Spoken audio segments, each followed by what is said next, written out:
Coming to you live from my apartment, it's Rob Has a Podcast, and now here's the guy who's here to bring you the whole full-fat podcast. None of this 2% crap. I'm Rob Cesternino. Hello, everybody. Welcome back to Rob Has a Podcast, and we've got such a fun podcast for you here today because we have not one, but two great guests, not just from Survivor 47, but from the Tuku tribe, here with us to talk about everything that's going on. It's Caroline Vidmar and Gabe Ortiz. Caroline and Gabe, what's going on? How are we doing again? It's a Tuku takeover. Rob has a podcast. Takeover. Get ready for a takeover. Yep. So very excited to have you both here and get to talk a little bit about this. And I'm really excited because I did not get to talk to anybody from your tribe in the postseason. We're ready to all the tea. Yes. When me and Caroline knew that we were going to do this, it was one of the first things that we mentioned was like there was no Tuku deep dive. There was, we had our post-game interviews, but that was about it. Yeah. So we're excited to be here and represent the 47, represent the blue of 47. Yeah. I'm the Sue of this podcast. A little bit. I wasn't going to say it, but a little bit. Yeah. Check out my snatched cheeks, everybody. Yeah. Okay. Who was Sue's favorite, though? Caroline? Oh. Caroline, we both know the answer. I'm going to let you answer, but there's only one right answer. Mm-hmm.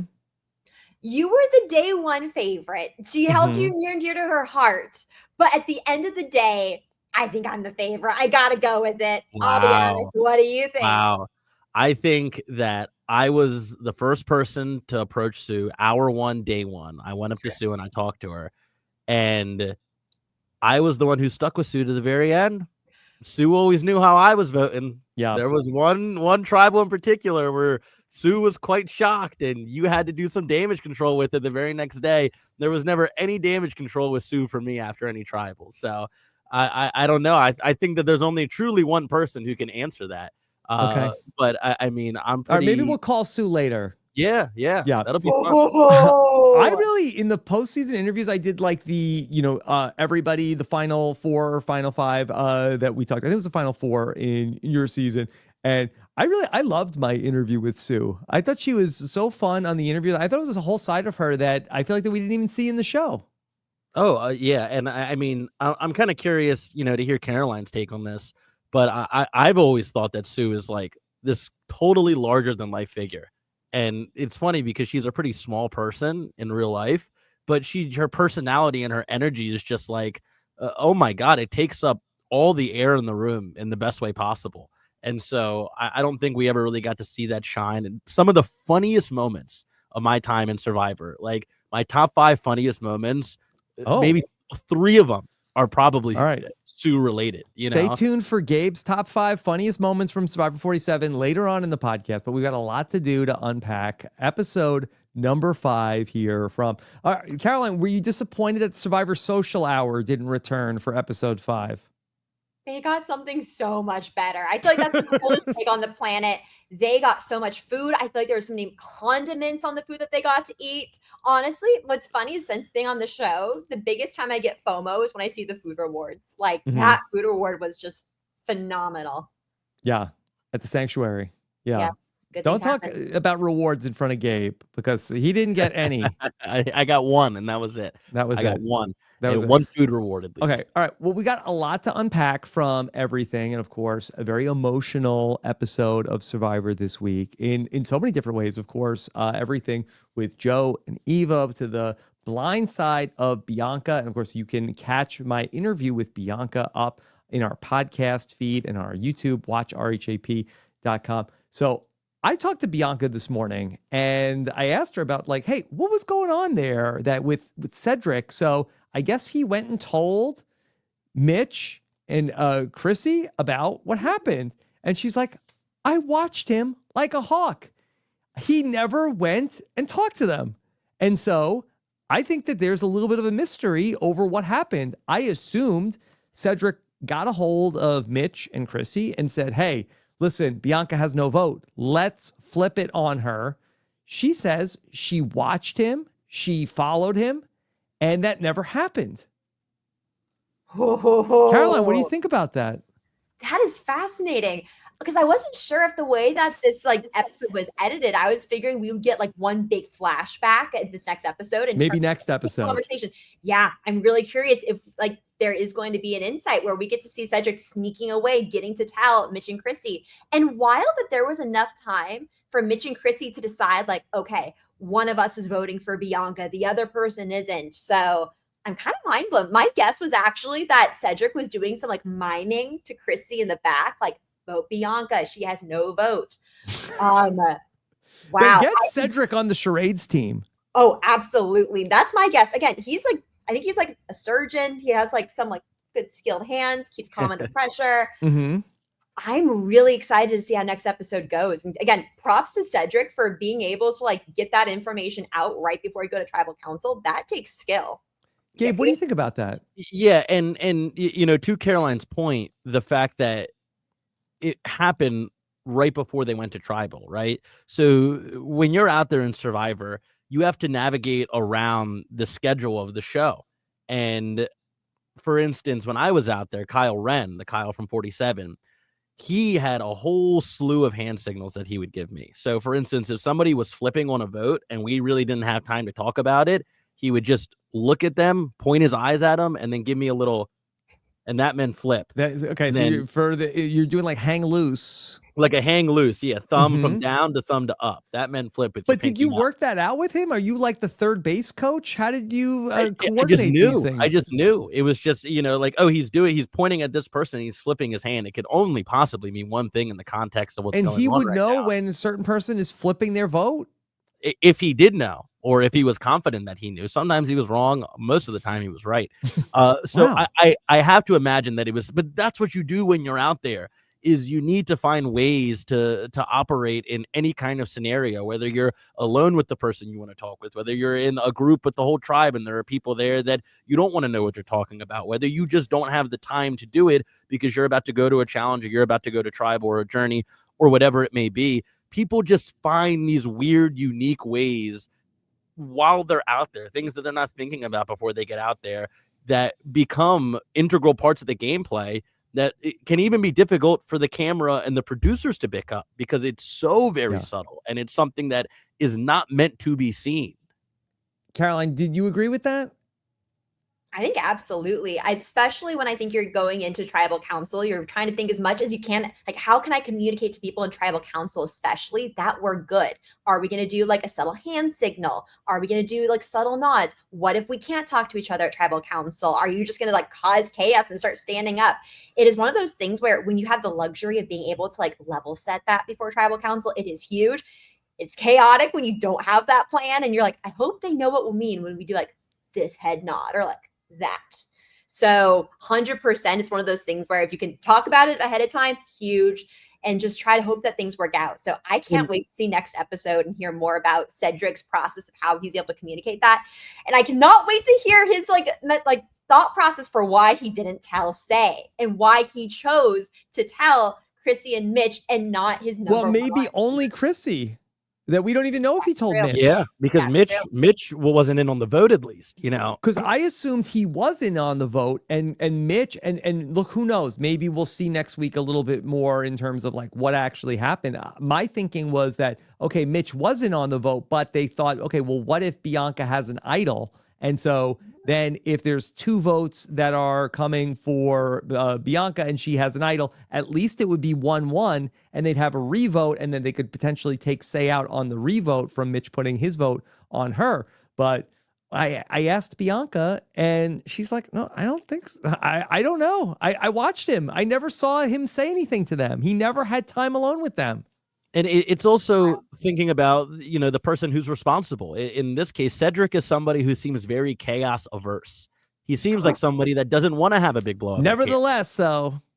But he has these chaotic moves, but he does it in a school principal kind of way. You know, he's not going out there for, you know, lack of a better example, like a Rome type and just blowing things up at camp and everybody's walking around and everyone's seeing the spectacle.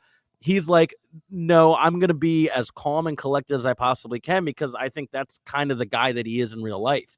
And so he's probably somebody who's like thinking very intensely about how can I get done what I need to get done in this game without setting camp on fire, without setting this tribe on fire, because he's just not that kind of dude.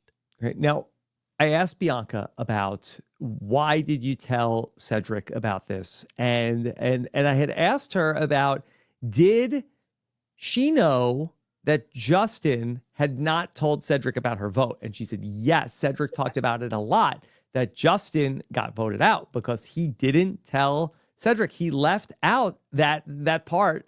And I think that must have been a big deal for Bianca. It must have been like very much going through her head of like, oh, if I don't tell Cedrek now, he's going to kill me when we get back after I make him vote out his ally on the 2-2 split. And so to try to get ahead of that, I think that's what she's thinking. But Cedrek, this time, it didn't matter. The most calm chaos agent I've ever seen on this show. I don't even know if he knows he's causing so much chaos, honestly. I don't think he does. I agree with that. I think he has no idea how it's being, or when he was out there, had no idea how it would be perceived. I mean, he is just like this completely ruthless, merciless, like history teacher. It's crazy, you know? Yeah. Like I would want to sit down with him at a PTA movie.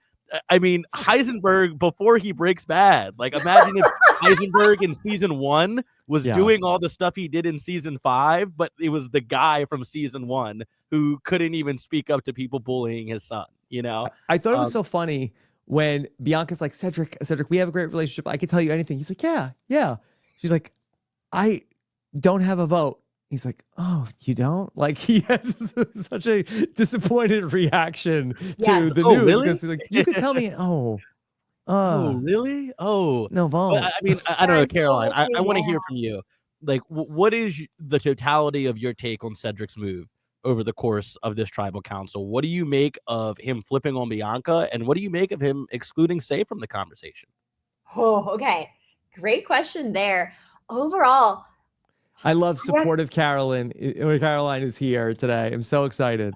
I'll be honest, I really, really wish Cedrek made a different move because I thought it was so telling in the episode when he said the biggest person I trust out here outside of myself is Say. And if you're going to take someone who's telling you they lost your vote, which is like the biggest, like most vulnerable thing you can tell someone out there from a strategy standpoint, and be like, okay, so I'm going to crush that. I'm going to destroy it. She's out of here. Yeah. But also, I'm not going to tell my number 1 alliance member who I am like getting rid of someone who has no other alliance members, putting full trust in me. I'm going to slit her throat, keep Say, but really piss Say off. Because we all know Say does great when she's mad. Like, oh my gosh. So I think he said that, Say is the person out here that I trust the second most after myself. Yes. Was what he said, Yes. which was Yes. like, that was an interesting way to phrase that. Yes. However, I'm not going to tell her that information. And also, he didn't even cause chaos like during the tribal council. From what he saw, he made no attempt to tell her whatsoever. Even when she asked, like, did you know about this? He's like, yeah. Like, he was kind of shady too. Oh, could there be a little bit here? And I'm not saying that this is what I think it was, or it would necessarily be a good move, just trying to put myself in his shoes. Could there be a little bit of trying to save Say from herself and thinking, if I drop this bomb on her that just got dropped on me, I don't know how that grenade's going to go off. I don't know how it's going to fall with Say. What if Say doesn't want to vote out Bianca? What if Say wants to keep Bianca around and me and Chrissy want to get her out? So could there be a little bit of Cedrek thinking, we are so close and our alliance has worked so well throughout this point in the game that I can afford to keep her in the dark for this vote because I don't know how it's going to land with her. And I need, for whatever reason he may think, I need this move to work out for my game. And I can do damage control when we get back to camp, and Say's my number 1 and she'll understand. But for right now, I can't afford to have this vote go sideways because Say doesn't agree with the plan, or Say has loose lips and the plan gets out to Bianca and she plays an idol or an advantage or something. I think there could be a little bit of Cedrek just wanting to keep as little variables affecting this plan as possible. That's an interesting thought about this, because when we go back to the Kevin vote back in the second episode, so it was a similar situation where, and these two have been to tribal council so many times, so we have a lot of backstory already, a lot of lore between Cedrek and Say. So Kevin told Cedrek, hey, we are going to blindside Say tonight. And Cedrek went to Say and said, okay, here's the play tonight. You play your idol. Okay. We're all going to put our votes on to you, and you play your idol. And then Mary will still go home because you put your vote on her. Mary doesn't have a vote. And she said, okay, but we're not doing that. We're voting out Kevin tonight. And Cedrek initially did not want to do that. So I think that maybe he's like, well, look, we're still going to do what I want to do. And we don't need to necessarily include Say, because then Say is going to come in with a new plan. Yeah, absolutely. I think that's definitely like a very big brain way of taking it. And I think Gabe, Rob, I actually very curious. I do think that was probably some part of like Cedric's calculation thinking about that. What I hope he has planned is really great, like, what's it called? Like management, like when he gets back to camp and thinking about how can he de-escalate this is damage control. Thank you, Rob. Yeah. Damage control absolutely is needed. And it's so wild this whole situation is being brought, because honestly, it reminds me quite a bit, Gabe, I hate to say it, of when you were going home. And then there was that debate of, do we tell Sue or not? I really think Sue, even if we tell her at the very last minute, is going to tell you. Sue has an idol. Something crazy can happen. And because so that was our favorite, but continue. We'll see. She told me she wouldn't have used the idol on you. But again, only one person can truly answer it. Yeah. But it just all goes down to, I feel like you have to just put all this contextualize into who are you playing with? Who's your alliance member? Your alliance member is Say. And I think the biggest advantage to working with Say is so honest. Say is so honest about, here's what I care about. Here's what pisses me off. Here's how I'm going to act accordingly. And I think that that is the biggest benefit to working with Say. And I feel like my guess is I think Cedric's kind of disregarding what he knows about Say. Yeah, I really think we have these two very interesting theories of that. Theory number one is that there just was not enough time, and that, you know, Bianca's watching them, and that Cedrek just goes to tribal council and is able to give a signal to Chrissy, okay, Bianca doesn't have a vote, flip it. There's also this other theory of like that Cedrek is like premeditating all of this and is deciding, okay, I have time. I'm intentionally not going to tell Say. Bianca says, if I see you go to Say, I'm going to know something. I don't know what she could do about it, but she said to him, like, if I see you go and talk to Say, I'm going to know that something is up. And so, I mean, maybe he could throw Bianca under the bus of like, she was watching me. I couldn't tell you. Yeah. And then, you know, the other side of this, if we want to get into it, is the Bianca side of this, of why she decided to tell Cedrek, you know, that she didn't have a vote when it was kind of her only trump card was the fact that she was the swing vote, right? Her being the swing vote was her only way to navigate out of this pretty awful situation that the tribe swap put her in. And then she shows that hand to Cedrek, and obviously it's a very easy thing to Monday morning quarterback and be like, well, I never would have done that, and blah, blah, blah, blah, blah. But I also think people need to understand that, like, Bianca was such an easy vote for the other four in that scenario. Like, yeah, you can use her as a swing vote to go after one of the other two, but at the same time, if you and your alliance member, if Mitch and Chrissy walk up to Cedrek and say, let's just wake up tomorrow, right? Let's just wake up tomorrow. And and neither of us loses a strong ally in this game. Neither of us is worried about being on the bottom of this tribe. And all of us can wake up tomorrow and we can figure it out then if we just vote Bianca out tonight. And I guarantee you, every single person out there, so especially on that beach, because they were going to tribal, was doing the math in their head. And they were thinking, okay, there's this many people left. We've been out here for this many days. Mergatory is right around the corner. We are merging sooner rather than later. And that is an even added layer of incentive to think, let's all just wake up tomorrow, because there's a really good chance that when we wake up in the morning, our tree mail is going to say drop our buffs. And if that's the case, then the makeup of this tribe doesn't even matter anymore, because we're all playing with 13, 12 players, however many people are going to be there next episode. So it's like, if I'm Bianca, I'm thinking the same thing from the other side of that coin of thinking, oh my God, merge is right around the corner. It's the first massive milestone you have in this game. I know that they all want to get there as badly as I do. Why the hell wouldn't they just vote me out tonight?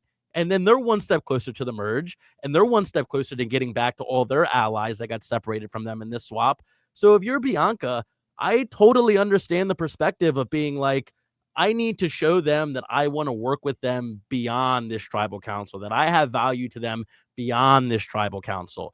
And that manifested itself in her telling Cedrek that she didn't have a vote. And, you know, it's the old cliche of Survivor that trust is currency in this game. And the only form of currency she had was the secret that she didn't have a vote. Now, obviously, it backfired on her and it didn't work out.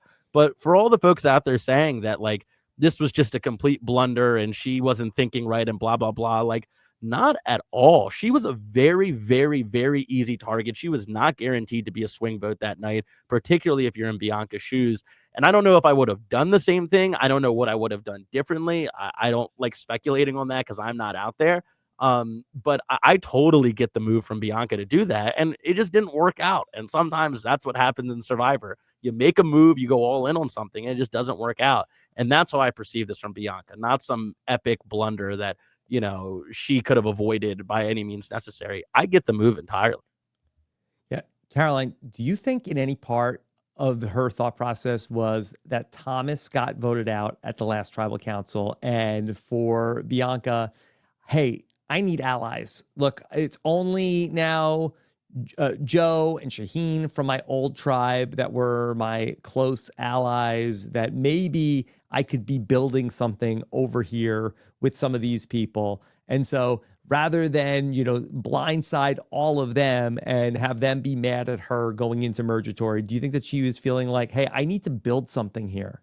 Yes, Rob, 100%. I think you hit the nail on the head here, which is this move just shows that Bianca was playing the long game. She was playing to win. She wasn't just playing to survive another day. Because guess what? She shows that if she doesn't tell anyone that she lost her vote, she shows that she's incredibly cunning, set up a position where she is the swing vote. They're targeting each other, and then she gets to go, like, get away from this scotch-free. Like, that's a brilliant move. But guess what? Everyone's absolutely pissed at you, does not trust you, and knows that you're a gigantic threat. And she has no other like people that she's feeling incredibly close to. So she's in a like really tough position then once you get to the merge. And even if you stay in the tribe stage, she's in a really tough spot there. So I really respect what she was doing. She tried to find the person who she felt she could trust the most, who she felt was going to respect her move. Because guess what? Apparently he's been talking at camp a bunch about how Justin lost his vote, didn't tell him, and it was the nail in the coffin. So she's like, all right, loud and clear. I take feedback. Look what I have. And to that point, Caroline, you know, in Survivor, when you're out there, like, moments stick to you in Survivor. Things you do in moments and moves you make, they stick to you. And so that was one of the reasons that I didn't play my idol on Sue in the one Tuku tribal that we went to, the one proper Tuku tribal that we went to, was because I was thinking this is going to stick to me no matter what happens from this tribal on. If there's a tribe swap, or if there's a mixed match reward between tribes, or if we just make it to the merge, everyone is going to say on day 3 or 4, whenever it was, Gabe played his idol on Sue. Even if I hated Sue, even if I went on to hate Sue, which obviously I didn't, and we worked together until I was out, that would have stuck to me. And so I can see from Bianca's perspective exactly what Caroline was saying, that if she goes and she plays all 4 people on this 5-person tribe, when they all get back to tribal, regardless, or when they all get back to camp after tribal, regardless of who goes home, they're all thinking, damn, this little woman just played all of us, to quote Cedrek when he said he wasn't going to chase that little woman, Mary.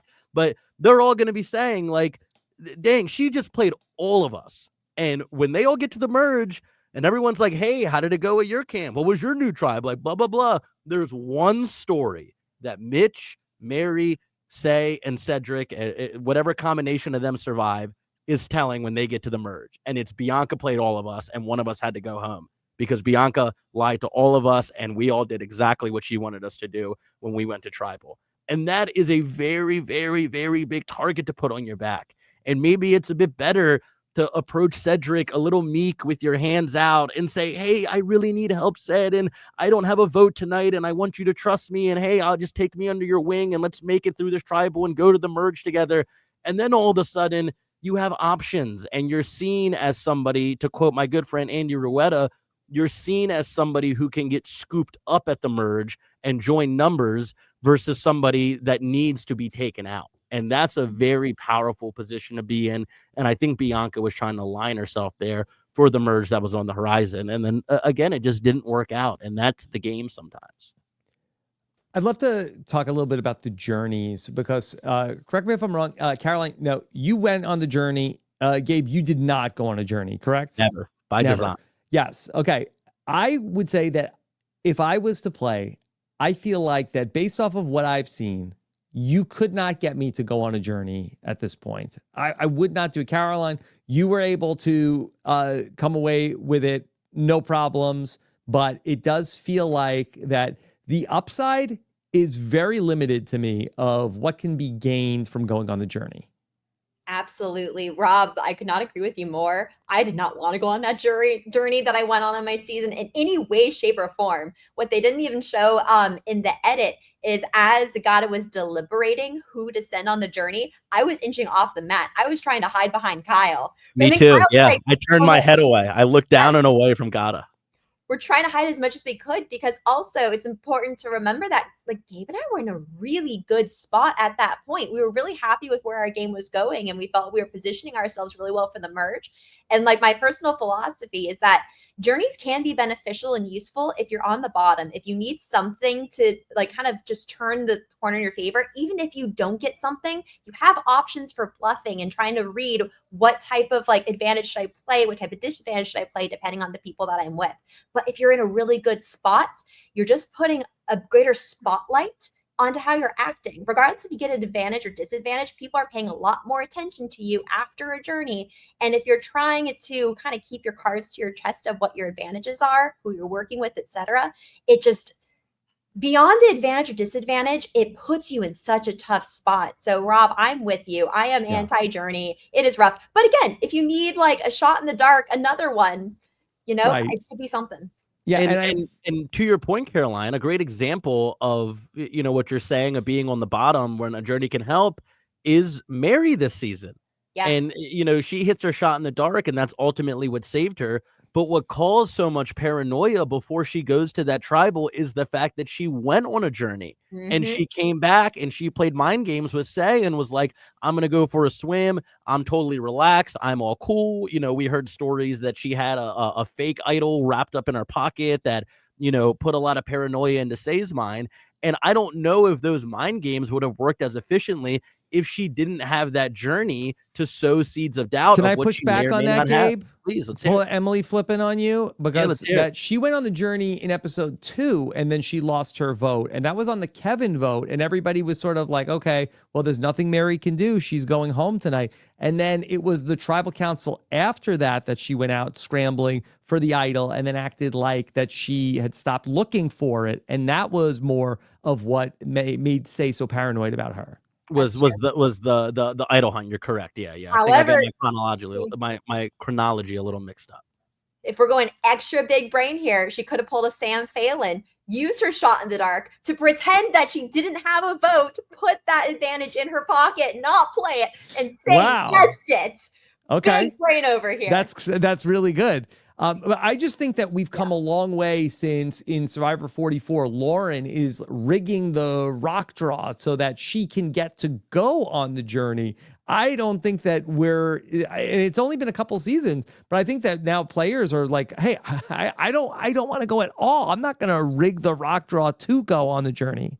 Yeah, and that's just thinking about it from the perspective of like the tribe dynamics of when you get back. People are always going to think you're lying about what actually happened unless you show them some proof.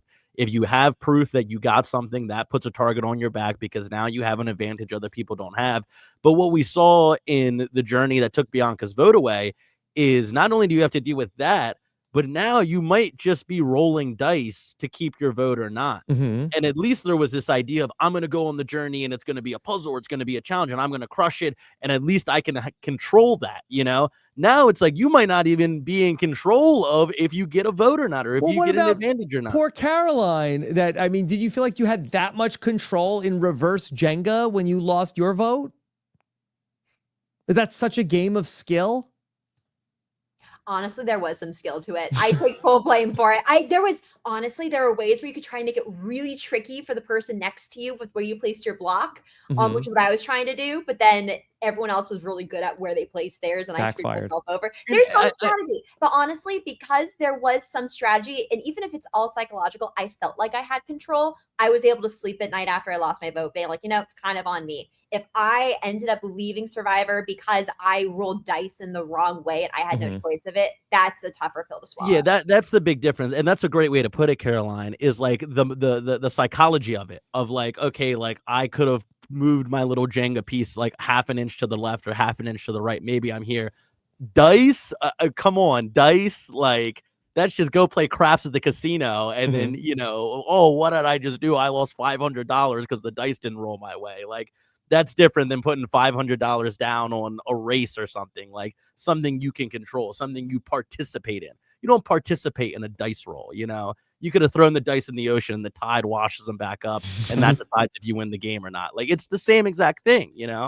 I have a season 49 prediction. I think now maybe skewed too far into the direction of like journeys being really tough and honestly being more likely to screw you over in a way. I think we're going to get some really good journeys next season. I think we've got to go the other direction. I agree. Something needs to be done. They need to be revamped in some way. If they're not going to abandon them, they need to do something to make them a little more interesting, not so negative on the people that go on them, no matter like something's got to happen. All right. So I love this because I love talking to the people that are watching, that are going to play. So you say, if you're going on Survivor 49 or Survivor 50 and you're listening to this podcast and a boat comes, get on the boat. That's the official advice from Caroline and Gabe.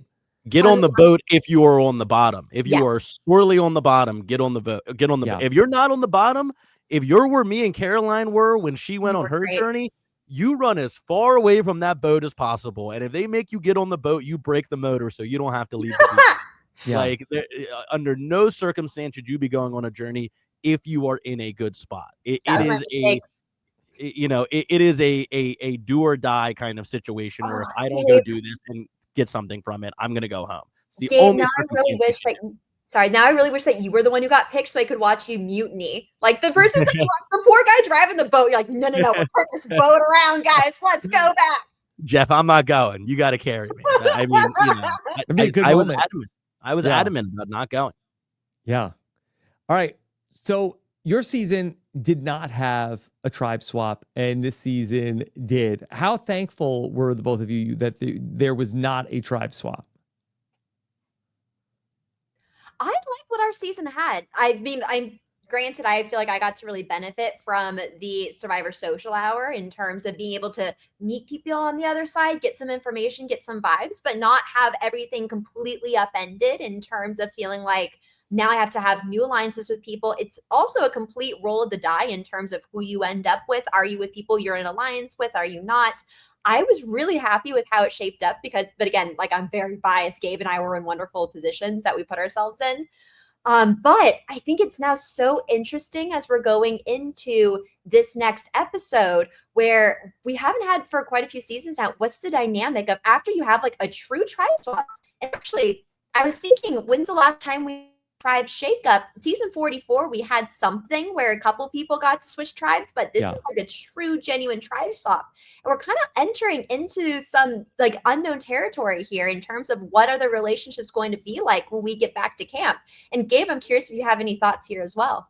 Yeah, when we were on our season, from a gameplay perspective, I was dreading the thought of a tribe swap. I thought, please no. Part of me was almost even dreading the merge a little bit because of how everything was going to get mixed up.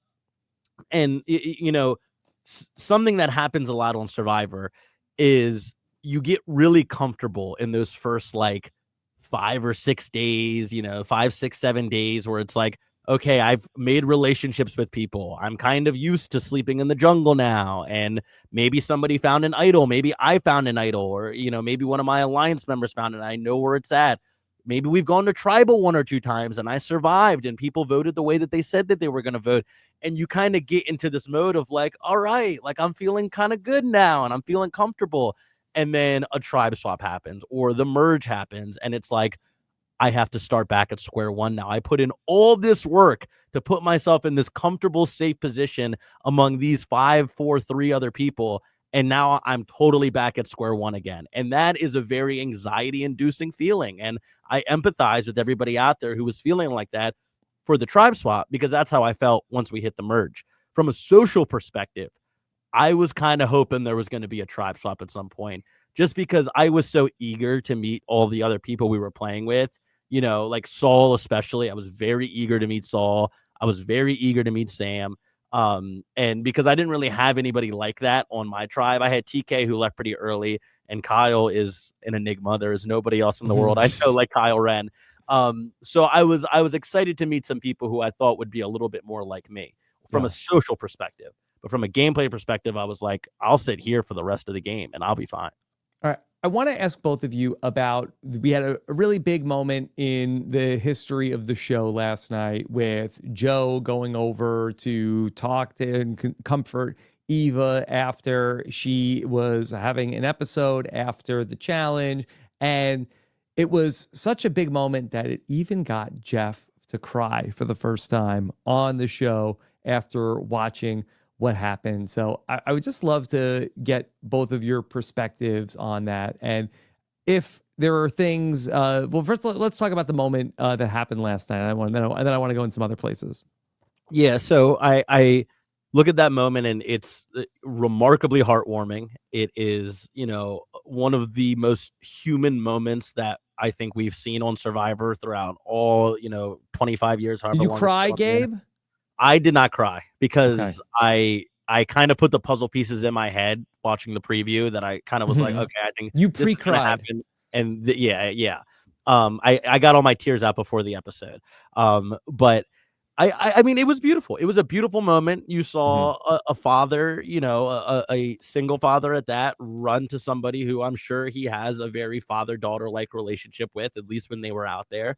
And, that human part of it it's beautiful. It's awesome. And I'm so happy that they captured it on camera for the world to see and for the world to enjoy. I'm very happy for Joe and Eva that they got to share that moment together. And then I'm sure we're going to get into it. But I also think that there are gameplay implications to what happened. Yeah. And I also think there are very big picture show production implications that people can take away from that as well. And I what I mean by that is that, and I don't want to sound like Jeff's PR guy here, even though I might, but that's what this show is now. And it doesn't mean that there's not room for villains. That's how you do it on Survivor. I mean, come on. It doesn't mean that there's not room for villains anymore. I mean, look at 47. Like, we had Rome, depending on who you ask, we had me. I may not agree with that, but and even this season, we have some more villainous characters like Thomas, but that's what the core of this show is now. And to get inside the head of Jeff and to get inside the head of his team of awesome producers is that they want this to be a show where you hug your family a little bit tighter afterwards. They want this to be a show where you have some moments. And whether you like it or you don't, there are some people out there who hate that, who want to see every season be Russell Hands and Tyson and Boston Rob and Eliza Orleans and Courtney Yates all yelling at each other for 90 minutes. And then they go to tribal and vote somebody out, but whether you like it or not, that's what this show is now. And you got to learn to embrace that if you're going to continue watching the show and enjoying it. And I think that there is a lot of beauty in that Jeff is an older guy now. He even said in the episode, he's a dad now. And I think that he wants to create a show that if he weren't the Survivor guy, he would want to watch that with his kids. He would want to watch that with his, I assume, eventual grandkids. And I think you can take away, I think that is going to be kind of a poster child moment for what Survivor is moving forward and what Jeff and his team wants it to be moving forward. How about for you, Caroline? There is just so much in this moment. And it's wild because even like before we're having this conversation, I watched that moment and I'm like, even when I'm thinking about what I want to share in this moment with you, it's hard because there's just so much to it and there's so much depth to it. And that there is the perspective of like, oh my gosh, Eva just went through something that is like so incredibly like challenging. The Survivor challenges are stressful enough as it is to go through an experience where then you can also feel your body not reacting the way that you want to, and you're trying to stay focused and she's doing everything she possibly can, but there's things that are out of her control. And to like go through that, still finish and dominate the challenge. And then also, though, to have an experience where in Survivor, you already feel so out of control. There's so many things that are just like, you are as uncomfortable as you possibly can be, physically, mentally, emotionally, and you're like unable to regulate yourself. Like, I can only imagine how that moment felt for her to have that real raw moment with Joe, which we can go into as well. And then to recover and give the most eloquent, beautifully spoken like explanation for it, where you are just such a role model for anyone else who's able to like relate to that. Like, honestly, you can't write that. Like, you can't script that. It's just incredible that that moment happened. And what's wild is I even feel like if Survivor was a show that was like House of Villains or just something really kind of like cold-hearted, like no matter what, you're gonna have like you're gonna cry, you're gonna shed a tear in that moment. Like it's just wild.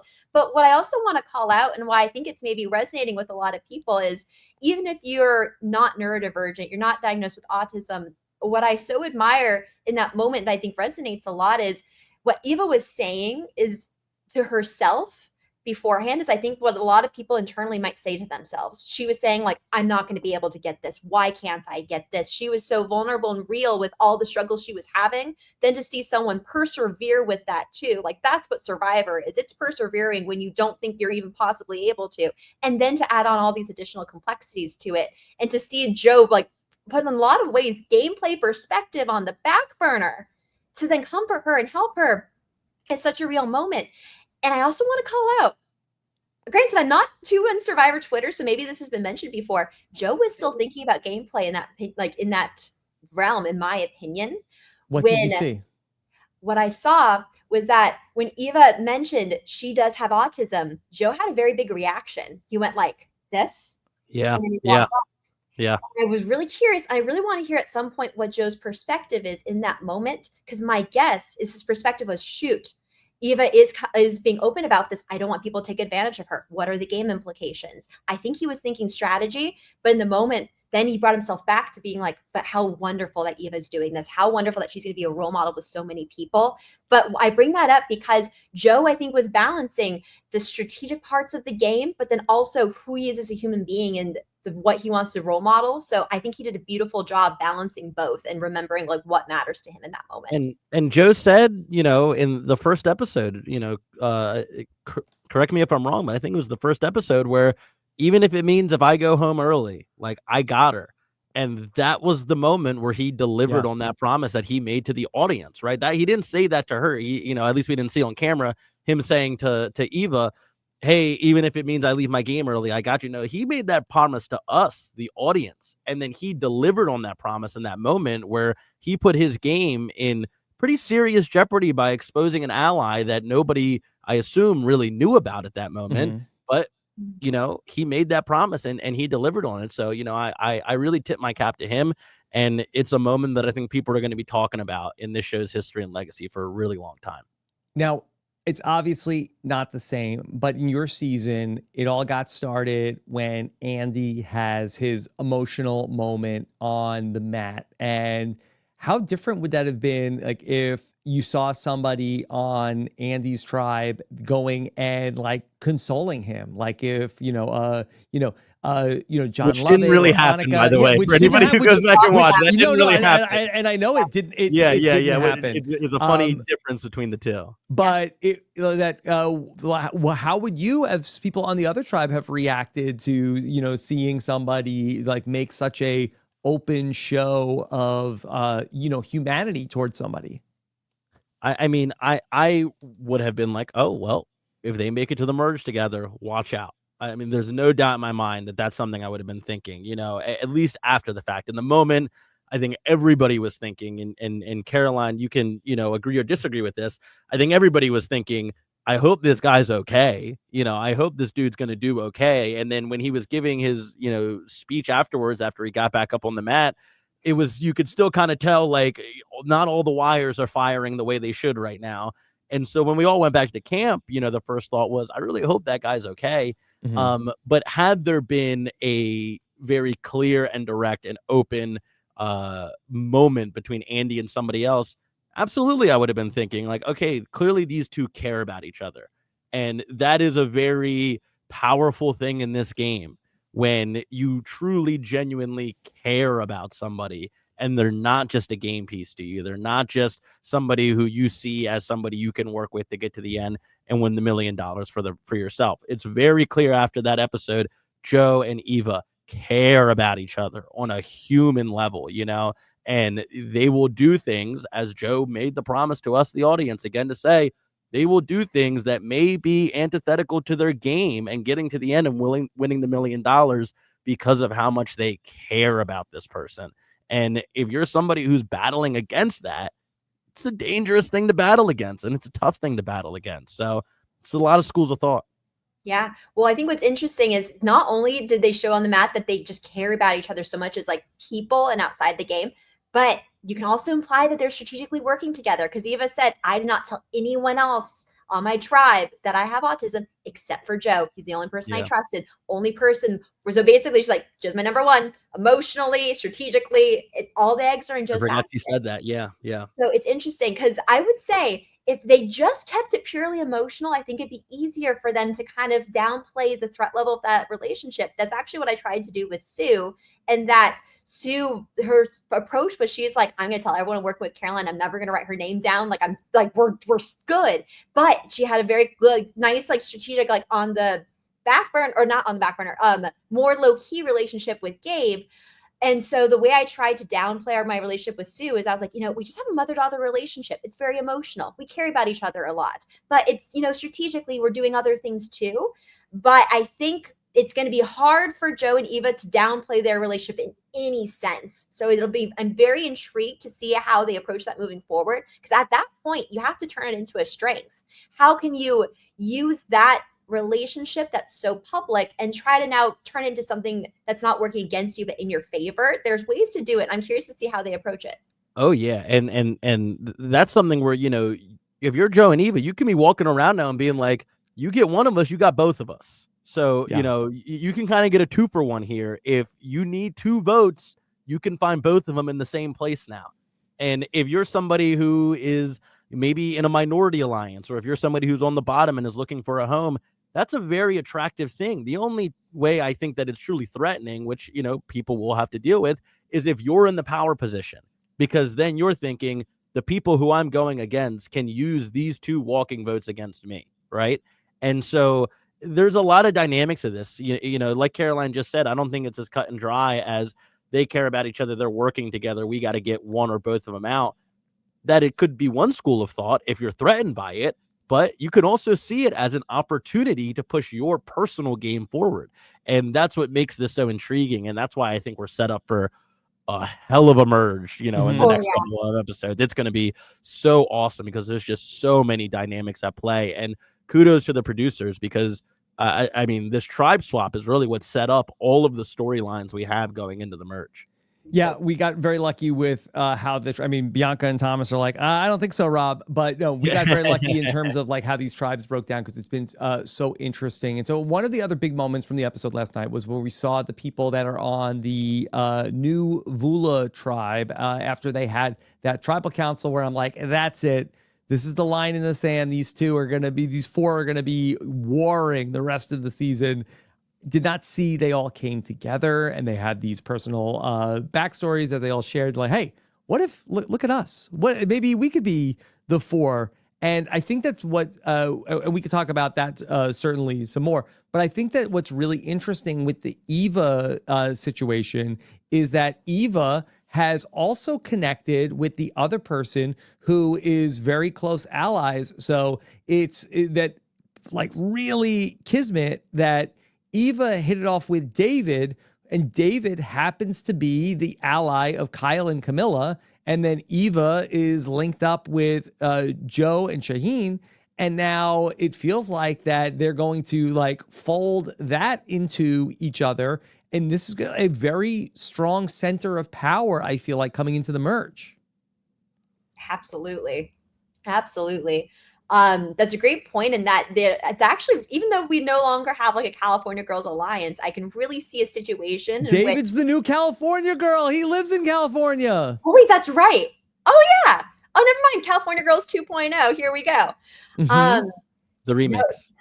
it's going to be really interesting. And just something that really did strike me in terms of like when we're on the new Vula tribe and we're seeing the four of them have that connection. I think to some people who have not yet played Survivor or have chosen not to play Survivor, they might be like, how is it that they like bonded so quickly, so rapidly? And like, how significant of like a relationship is this really going to be? Because I think it's one of those things that makes sense. You try to find like commonalities with each person, like different people on your tribe, try to form those into relationships. But what I think is important to note with this one, and that makes this relationship so unique, is what gets deep about it is I think they actually bonded over having like a shared mentality. It's something that's more core to who they are. And what's core to who they are is they're like, what I'm implying is from when the going gets tough, I remember my parents have gone through so much worse. Our family history has had this hardship, and I'm going to use that as motivation to be stronger and overcome. It sounds like that is a mentality and a part of how the people on this tribe approach life. And I think when you feel like you relate to someone, not just because you have a shared hobby or even if it's just not even a shared life experience, but a shared view of life and how you approach things and how you overcome things, like that's so core to who you are. You feel like, oh, I got you. We're truly on the same tribe.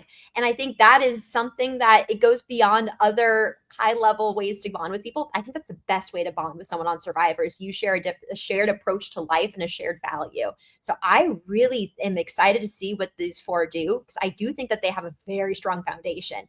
How Eva and David get looped in will be interesting. I think Joe has also a very shared values perspective with Eva, where I think they are just locked to the bone. And now they have a shared experience as well.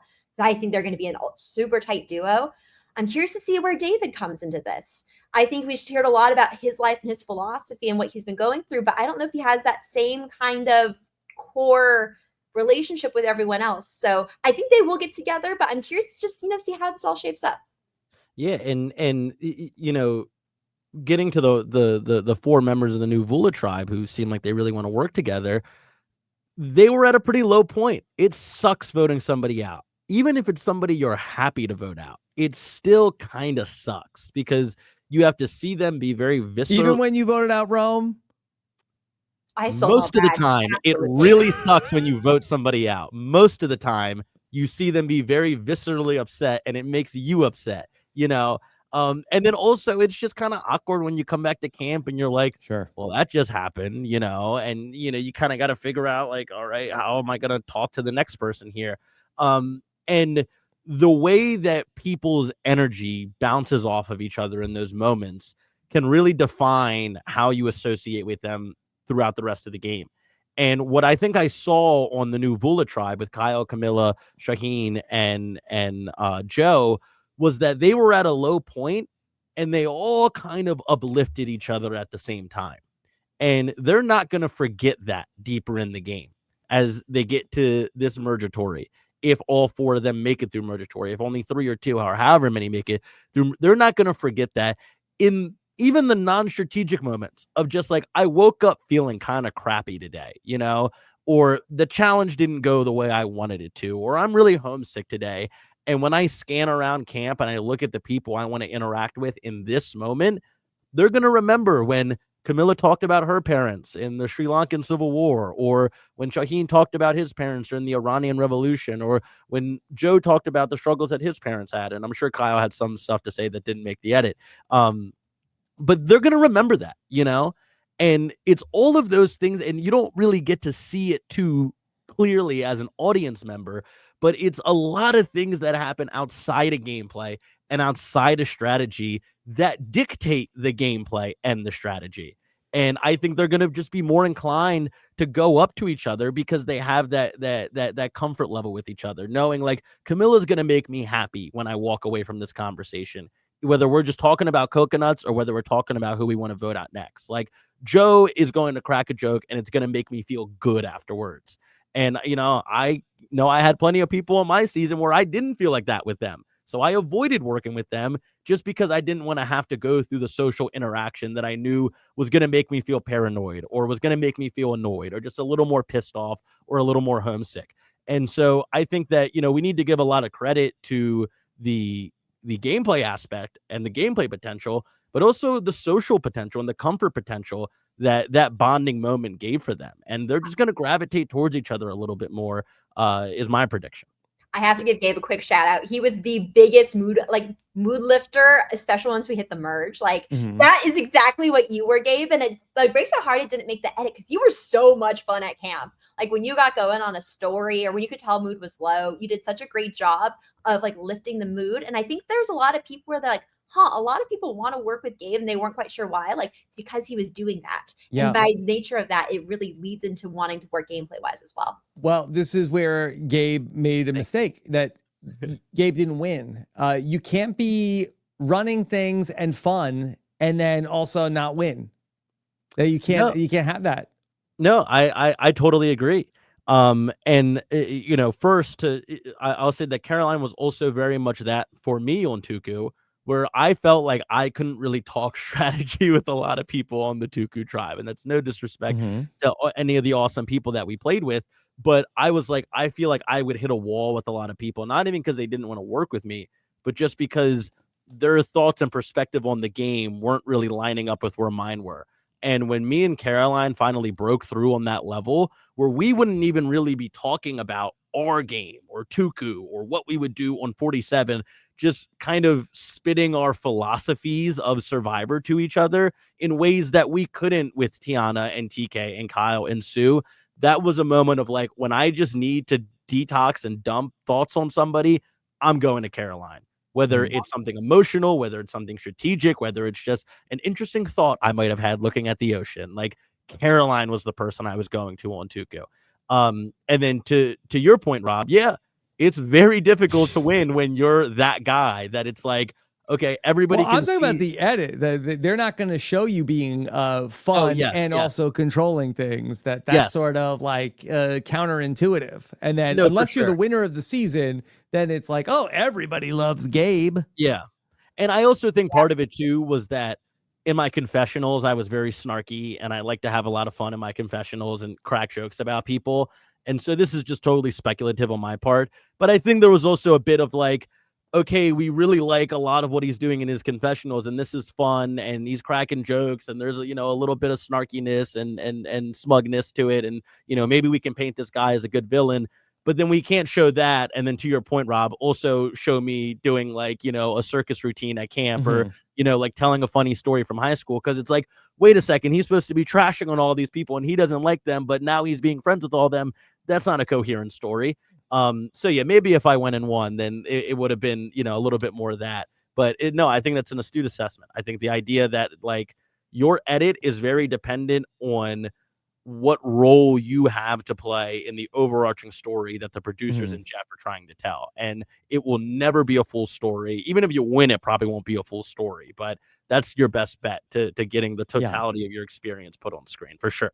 100%. And Rob, to give you a shout out, thank you for giving us an opportunity where I feel like, honestly, from like a business perspective, Survivor does such a great job of saying, here's how all the puzzle pieces, like here's how everyone got voted out. Let's build a story to explain every vote out and the way that things happen. Thank you for also giving us an opportunity to share a little bit more behind the scenes in terms of what our lived realities were and some other nuances that didn't get shown. Like this is such a gift for the Survivor community and for Survivor contestants. So yeah, well, I really appreciate that, Caroline. And I think that what's fun about getting to do this is that we do have this platform that is I started this way back when, but we have the opportunity to be able to tell our stories about like what happened and talk about what's happening now. And, there's lots of other like facets of like media or sports where like people don't necessarily have that same opportunity where, that people don't get the chance to like, tell their stories a little bit more. And I think that the fans have a connection to people that they watched on the show and they want to hear more from people and hear some of the stories they didn't get to see on the show. Oh yeah, for sure. And I mean, like, I know that, before I even knew I was going to be on the show or anything like that, like, outlets like RHAP and many others that do similar and cool work to you guys, it was one of my favorite parts of it. Because I always liked, and I always kind of got, just through, reading what people had to say about being on the show and watching these interviews that like there is so much more than what makes the edit. And it's such a cliche now, and I get that, but there is. And so when I was really getting serious about like, I want to do this and, you know, I'm getting callbacks now, maybe this could happen. I was like, I need to understand all the stuff that isn't put on the screen. And that to me was the most helpful, like study work, if you will, was all the stuff that doesn't make it on, because everybody, you know, Joe Schmo in Pittsburgh knows what happened when they watch the episode, but it's everything that happens that doesn't make the episode that has such a big influence on the game and such a big influence on the outcome and such a big influence on how you do in the game as an individual. And I was like, if I can just gobble up as much of that information as I can, maybe it'll give me a leg up. But then I was playing with people like Caroline who had the same idea and did the same exact things, you know, so I don't know how much of an advantage it gave me, but it was important to keep up with everybody, you know, so anybody out there who is looking to, you know, be on the show or wants to do that or is in the process or anything like that, like stay off of Reddit. They don't know what the hell they're talking about. Watch shows like this. Teeny. They know reality TV. RHAP confirmed. Yes. Well, I can go in so many different directions from that. Did you read what Teeny wrote this week about the experience of going? It was masterful. It was Teeny wrote a really great newsletter that we have here on RHAP, the Confessional reality TV newsletters, but talked about how, you know, what's really uncanny about Survivor. Teeny had gotten this from Stephanie Berger, who was from the first boot from this season, was that what's crazy about Survivor is that you have like this incredibly offline experience of, and I think that that's something that doesn't really get talked about, of that, you know, we're all, you know, on the phone all day long, screen. And it wasn't that way in 2000, 25 years ago when Survivor started. It wasn't that way when I played.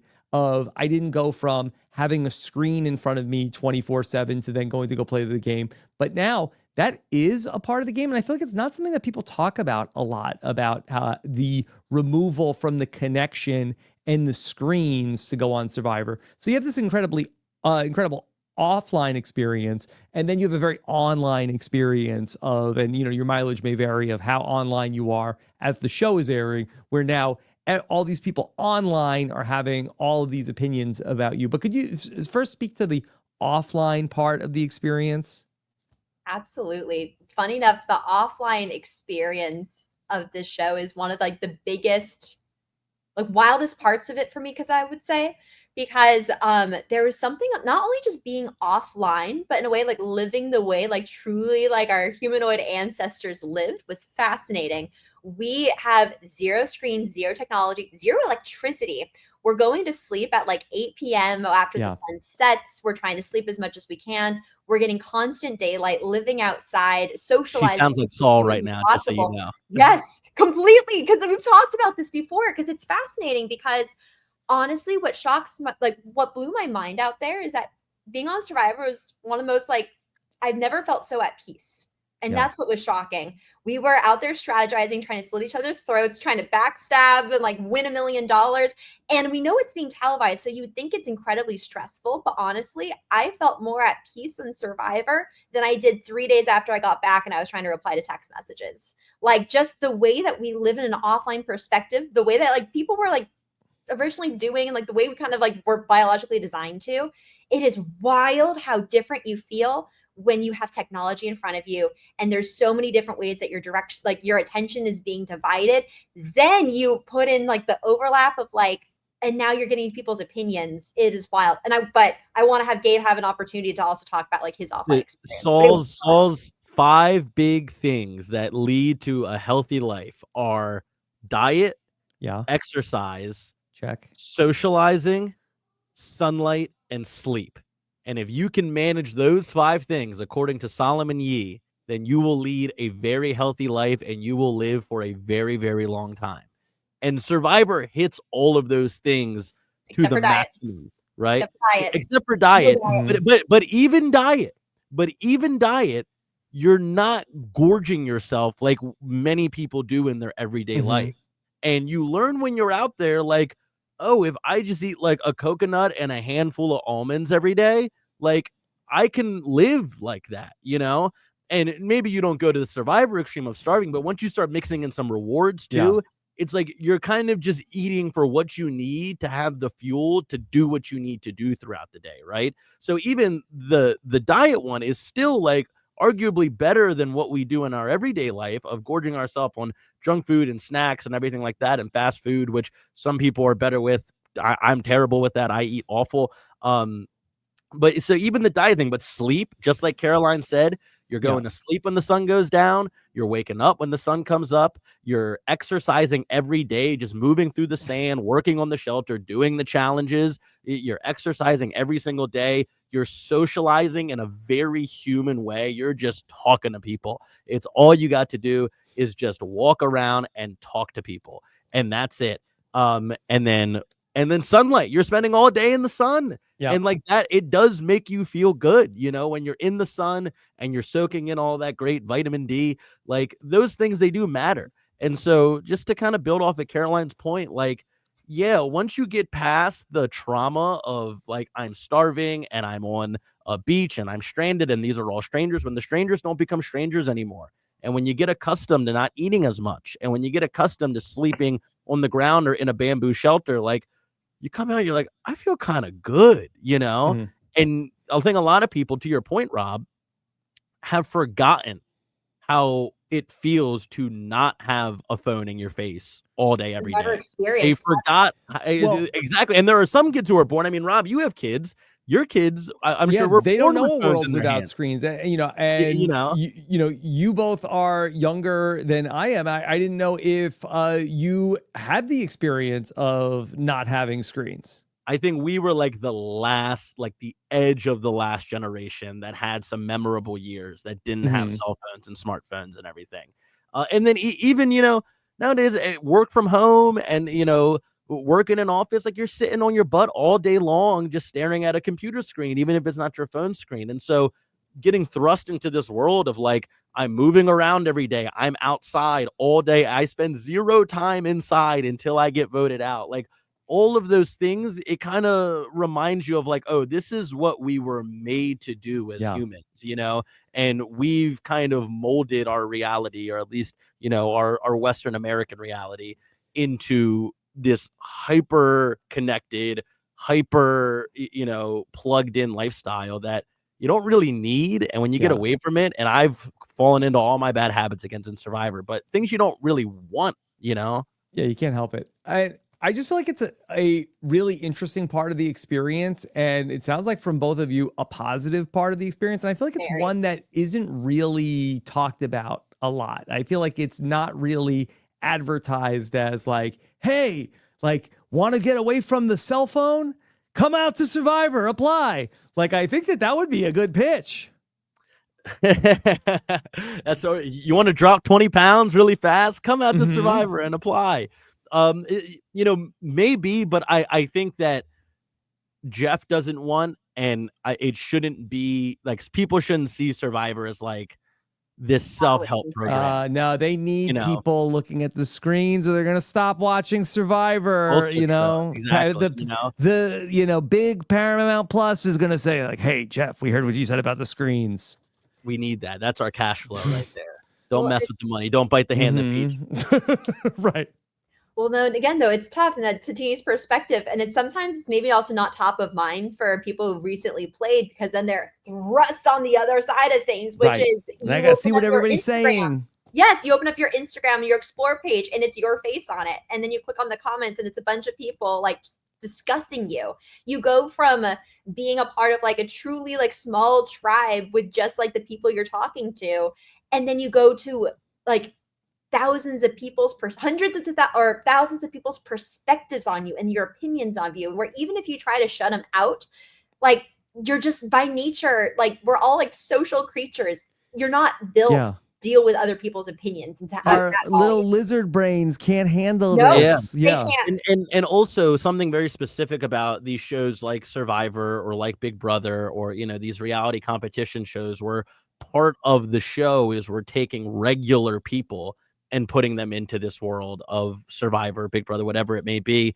Like, that's a big difference too, because, you know, especially like you know, I don't mean this as like a dig, but like older folks like Cedrek or Chrissy or somebody like that, you know, they've lived their life, you know, Yeah. like they're established, they have careers, they have families, they have kids, and like never in a million years, I'm sure they thought that they would be the topic of conversation on, you know, late night TV, on social media, on Twitter, on Instagram. And so it's something you kind of have to learn on the fly, where if you're a bona fide celebrity, that's something you've been preparing for and waiting for and wanting your entire life. If I want to be a singer one day since I was a kid, like I'm waiting for people to talk about me on Twitter, or if but this is like, I just want to go play Survivor. And now I got to deal with all this other stuff too. Genevieve very famously said on our season that she would prefer to play Survivor with no TV cameras. That's what Teeny and said. no show. Yep. And yeah, well, exactly. Yeah. And go read Teeny's piece in the confessional, and you can see that quote. But, you know, she would say that all the time when we were out there. Mm-hmm. And, you know, a few people, myself included, kind of looked at her sideways like, well, that's kind of part of it. And it's part of the fun is that we're on TV and blah, blah, blah, blah, blah. But then when you get out of it, you're like, Genevieve's kind of a genius. Oh, my God. Yeah, no, like she saw what was coming before it actually came. So, and I think that's wonderful for her. You know, when I was a young person and I played Survivor, I was 24 years old when I played Survivor. I would have never played Survivor if it wasn't on television. The going on television was like the entire appeal for me. Yeah. I didn't want the experience of going to go play Survivor, but I do think that at this point in my life, like the idea of playing Survivor and not having it be on television, like, is a lot more interesting. Like, I'd still say, like, if I do good, show it. But, you know, if I did bad and I've had the option of like, hey, let's not show this to anybody, like, I'd be fine with that. Like a home video situation where if it's like not great, you get to keep it yourself. But if it's great, all over the Instagram story, we're putting it on YouTube. This was like an escape room we all went and did. Like, okay, let's just like another really talk big about part it. of that. And this is something that, you know, that 48 got to experience for much longer than we did, is that you go out and you do this crazy larger than life adventure. I tell people it is the single greatest organized adventure that any human being on earth can do, is you go play Survivor. And then when you come home, like, you tell your friends and family about it, but it's still your experience. Like, it is this thing that belongs to you and your cast, and nobody else really gets to have a say. Nobody else really gets or to Cedrek. have, you know, yeah, exactly. Well, you are a dad now, huh? But like, you know, that's very special. And I remember being very anxious when our premiere date was coming up, not because everyone was going to see me running around in my underwear, but because it wasn't going to be ours anymore. And part of the unspoken contract that you sign when you go on Survivor is you're going to do this wild thing. Like, think about the craziest vacation you ever had with your friends, and you guys talk about it all the time, and you have a photo album about it and everything. But it's like that. But then you have to give that up, and you have to give that to the world, and you have to give that to the mean internet, and you have to give that to your friends and family. Yeah. And there is You're the beauty Goonies. in that. Yeah, exactly. It's like, yeah, imagine if you did the Goonies thing, but then you had to give it away to everybody. Like, yeah, it's very daunting, you know, and it's very anxiety inducing. And I mean, Caroline was somebody who, and I want you to speak on this more, Caroline, because I was fascinated when I was hearing it after we were done with the game. But Caroline was somebody who was like, I don't even like thinking about people like monetizing this experience, you know, not that it was not people's right to do that, but it was just like, this was such a cool and sacred thing that we did. Can't we kind of just let it be ours? But part of Survivor is you got to give it up to the world, you know? 100%. I think it's funny hearing you say, Rob, how it was like back in the day, what really lured you to it was the idea of like the televised experience.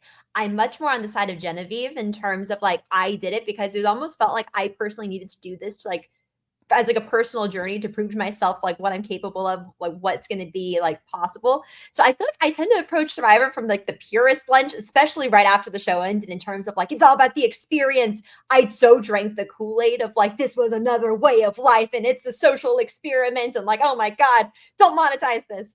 I think now I'm much more like a even that perspective there, but it's because what I think we're also getting at, and what you can probably see in Gabe and I when we talk about the show, is it's another life that you live out there. It is a pure life. It's unique in that it has a beginning to end, but it is a life, and it felt so important and real. And I think you see a snippet, even going back to this episode, when Eva is so raw and vulnerable, and you're like, wow, this is a real life moment.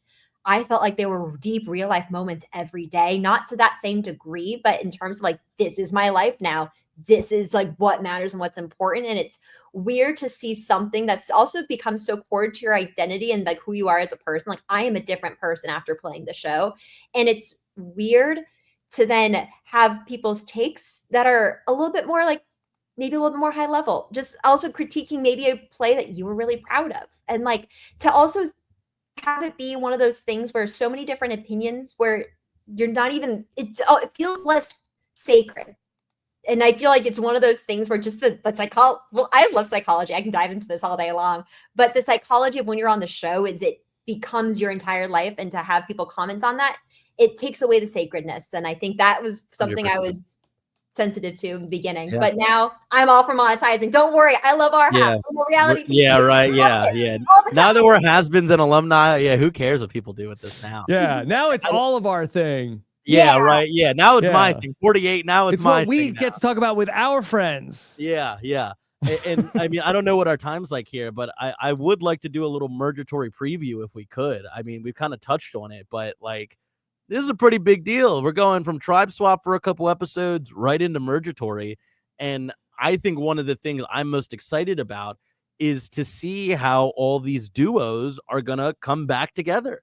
And they're going to, have a reunion of a lot of these duos that got split up, both positive duos, Joe and Eva, and negative duos like a Mary and Say. How are Mary and Say going to be different when they come back? Because the last time we saw them on the same beach together, it was this, oh, well, maybe we should just bury the hatchet and work together. And then they're on the mat during the challenge, and they can't help themselves, and they're bickering again. Can I give you Say are we a gonna galaxy brain thought? Do you feel like that Mary and Say can have that kind of relationship where that, okay, everybody is still thinking, and maybe they're telling people like, hey, that Mary hit the shot in the dark. We were going to vote her out. I'm not working with her. I can't stand her. And then is Say on the mat like, oh, well, maybe you should be a little bit more humble. Like does Say potentially maybe not actually feel that way and is just trying to make it seem like, do like the Kyle and Camilla thing of like, hey, I'm not really working with Mary. Like, I hate Mary. But Rob, actually they get along great. I'm so happy you brought that up because I could see a world. And actually, before this episode, I was thinking exactly that in terms of like, I actually really think they hit it off. We're in a great spot. And then, but you know what? Maybe they have like a coordinated kind of approach to take with this. But I actually think they're still on opposite sides here. But there's something going on. And the reason why I say it is I thought it was fascinating that when we went to the Sanctuary Reward Challenge, David said to Mary, I think that tribe was kind of talking about, yeah, like Say kind of rubbed us the wrong way. Like we weren't gloating, like we had a great approach. And I think David says something along the lines of, Mary, sorry, I know that that's your ally. And I wonder to what degree, but like we can only go off of what's shown. I wonder actually if Mary was trying to take the approach of saying like, you know what? Say and I had kind of like a hatchet. Here's all the drama. We buried it. We're doing okay. I wonder if Mary is trying to position them as being maybe now a solid 3 that could go to one of the other tribes and kind of work together. But like, if that's their approach, there's like, they're already fighting on the mat. Like, I don't know what's going to happen. Yeah. I totally see where you're coming from, Rob. And I think there could be instances where that is true. I think everything that Say says is exactly what she means. I think she is so authentically herself 110% of the time on Survivor, off Survivor, with an ally, with an enemy. I think everything that she says is 100% honest and true. But I think that Mary and Say could also just be like a couple who fights all the time, but is still like very much in love and doesn't break up. But that's just their love language of how they communicate with each other. Like that could also be them. That's kind of what I was going to get to, that like they're always going to bicker because they just simply cannot help themselves. But when push comes to shove and you got to put pen to parchment, they'll find their way together. Yeah.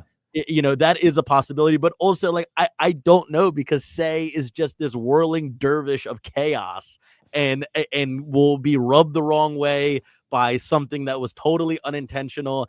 And like, Say is a grenade rolling around the island, and nobody knows when or where it's gonna blow up or who it's gonna blow up, but it's gonna blow up at some point. And so I'm very interested to see how, now that we're at the cagiest part of the game, the cagiest part of any Survivor season, particularly in the new era. Old era, you would say it would be the first couple votes of the merge. New era, you would say it's mergatory. It is the cagiest part of the game because everyone's so close to what you want. Everybody just wants to make the jury. And, oh, if I can make the jury, then I'm sitting with house money and let's go win the thing. But if I don't, then I'm going to be here and I can vote for the winner and Ponderosa and blah, blah, blah. And nobody wants to be the person to stick out. And I think Say is not going to care about sticking out. And I'm very curious to see how the players around her are either going to utilize or avoid this chaotic play style that Say has, because this is kind of where those chaotic players tend to hit a wall, right? I look at Rome from our season. Rome was also a whirling dervish of chaos, and he slammed 120 miles into a big titanium wall once we hit Mergatory. So I think that is probably the ceiling for a lot of those chaotic players in the new era. But I would also be very excited for Say to prove me wrong and be like, I'm going to chaos my way right onto a seat on the jury or all the way to the end. I think that would be awesome. But I think that everyone's going to be looking for, like, who's easy to vote out, But then on the flip side of that, somebody could go up to Say and be like, you're the easy person to vote out. So come with me, and we're going to flip that on everybody else and take somebody else out. And now, we're going to work together. Whoever that is, maybe it's Mary, I don't know. But those chaotic players always seem to be at the core of these really cagey early mergatory votes. And I'm curious to see if Say is going to be at the core as a target, or if Say is going to be at the core as a targeter, as a hunter out there. Time will tell. But you see, what's unique about Say is that I think people are perceiving her in the chaos bucket, which I think, due to some like prior actions I can see. But I also find her unique in that she's so honest when you're in alliance with her. And actually, I don't know if this was as clear with Rome as like on the show, but he was actually similar in that if you were in alliance with him, you've got all the information. You know exactly what, if Rome is trying to do something chaotic, he's telling his number one alliance member. But I think Say is in a better position because I think she tries to do that with her entire alliance.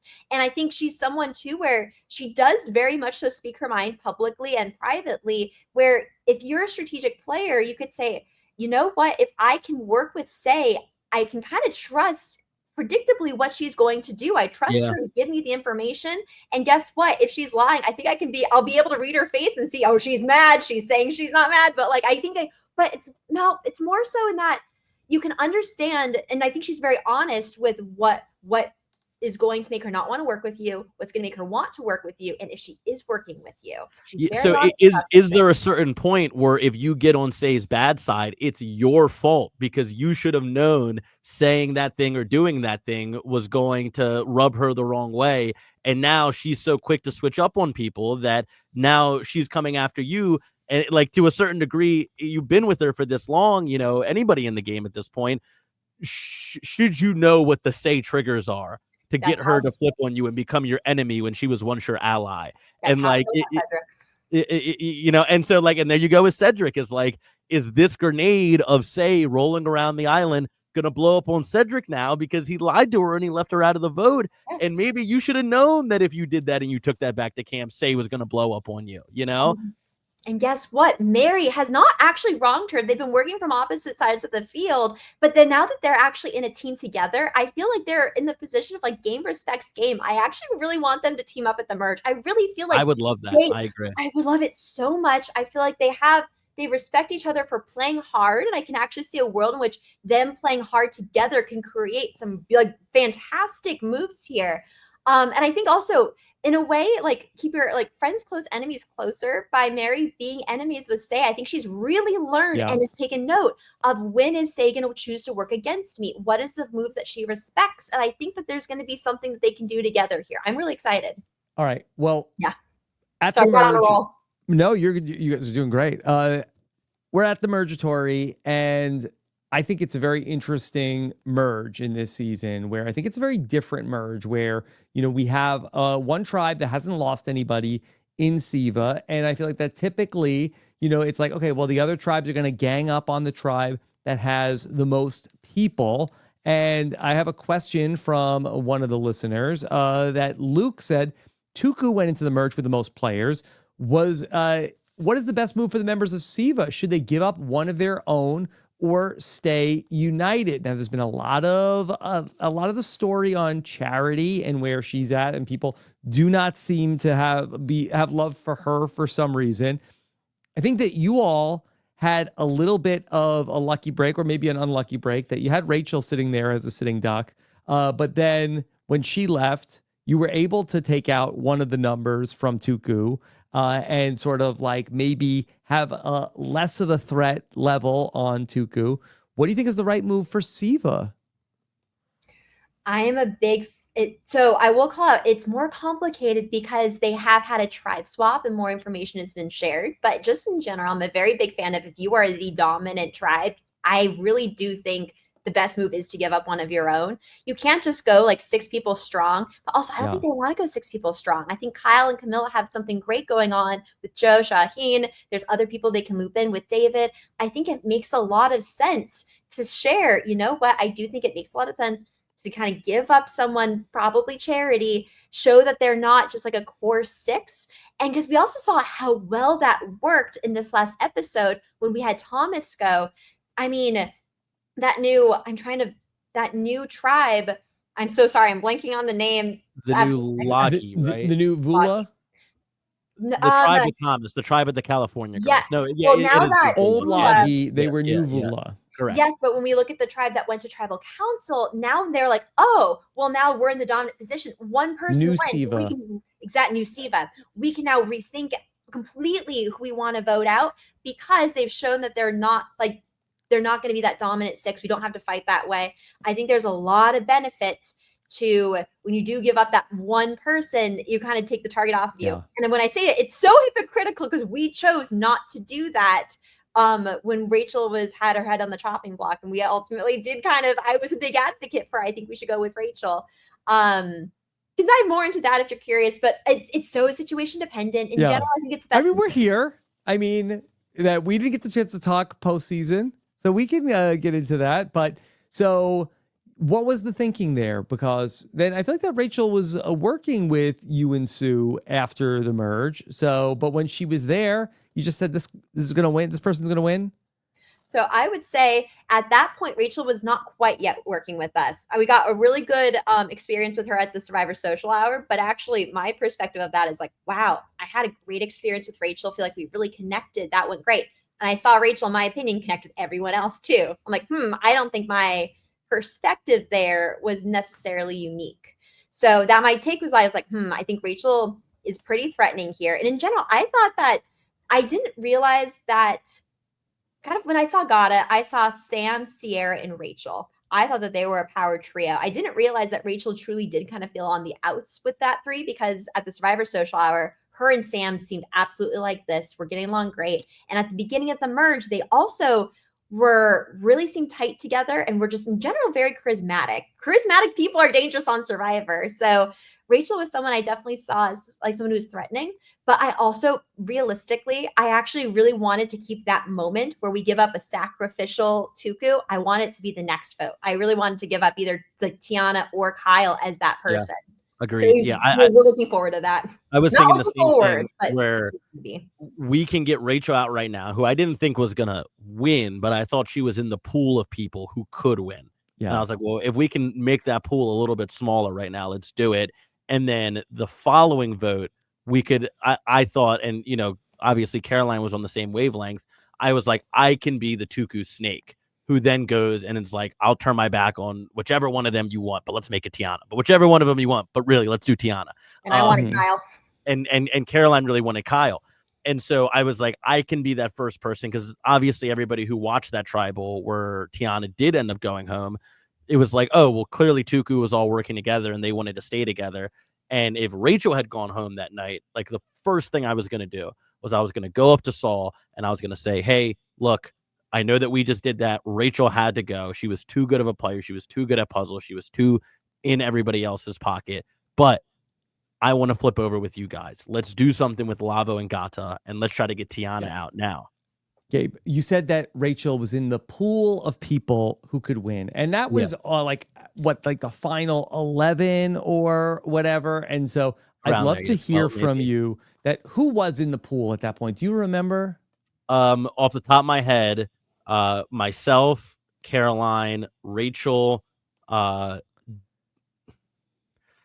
Genevieve might be a bit of revisionist history on my part. I don't think at that moment I would have said she was in that pool, but the very next day when the Saul plan went into effect, I was like, oh my God, she might be number one. Like, so I won't say Genevieve to keep myself honest.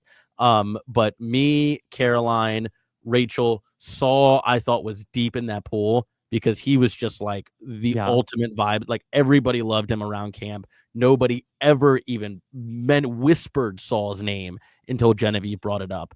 And pretty much everybody's name got thrown out to me at some point, even in just a casual sense of like, no one even asked me, what do you think about Saul? Like he was that popular around camp. So Saul was really deep in that pool. Kyle was, because he wasn't quite the challenge beast that he became to be yet. So I wasn't thinking people are going to automatically want to vote this guy out because he's so good at challenges. We didn't really see that quite yet. Yeah, you just saw him come in third in a challenge. And then win the necklace, right? Even when he loses, he won. But also Kyle had like far and away the best story out of everybody. You know, he was the dad who had kids and, you know, nobody else other than Sue or Sam? Is Sam in the pool? No, Sam was not in the pool even a little bit. Interesting. At that point. Because we all thought that Sierra was the ringleader of Gata, which was a misread on like everybody in the game's part. And Sierra was a huge part of that alliance, but we all thought that Sam was literally that Rachel and Sam and Andy were just following Sierra around.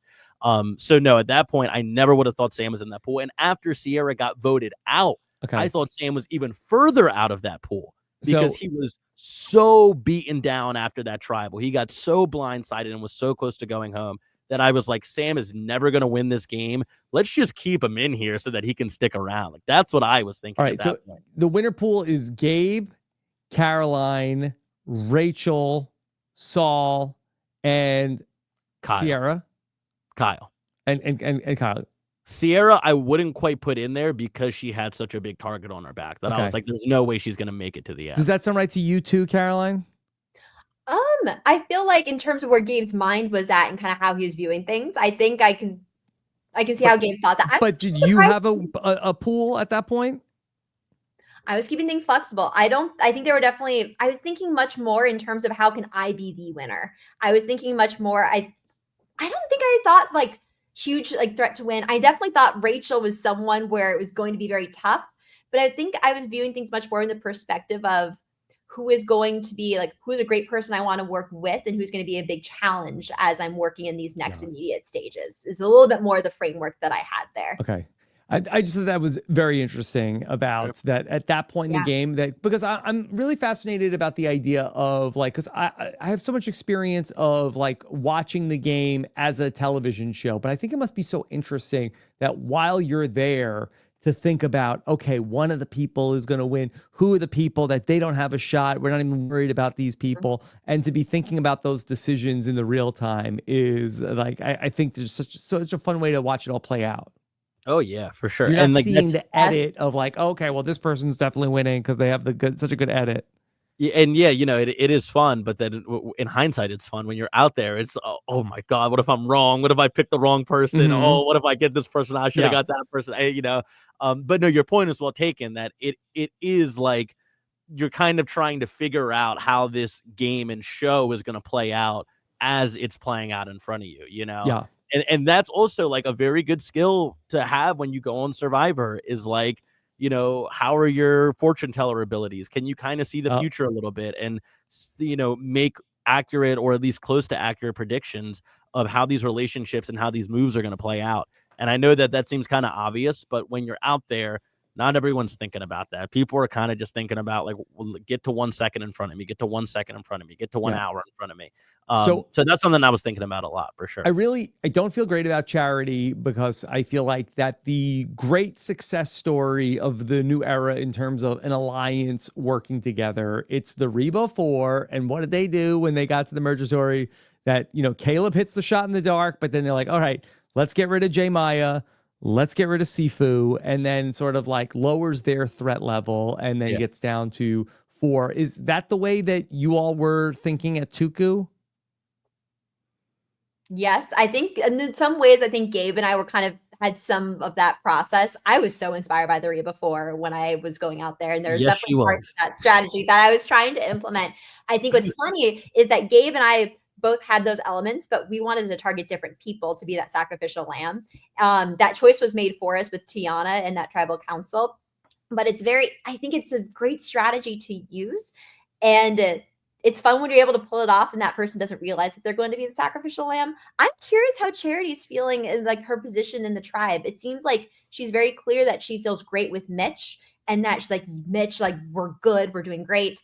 I'm curious how Charity's feeling, if she can get the sense that she's maybe going to be that lamb, because if that lamb is able to figure out that, like, oh, they're serving me up on a platter, I'm dipping. I'm starting my own alliance. And that's such a great way to show how shady they are. Oh, they said that they're like with me. They're great liars. This is sketchy. I kind of want to see the sacrificial lamb like turn things around. So we're going to see how That could be very cool. And Yeah. usually the thing about the sacrificial lamb is obviously they never think that they're going to be the sacrificial lamb. And Tiana is a great example of that. You know, I mean, you just go back, you watch that episode. She was so stunned when she went home.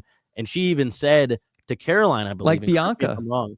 No. Yes. Bianca is another example of that. I'm talking about Tiana from our season. No, I got that. Yeah. Okay.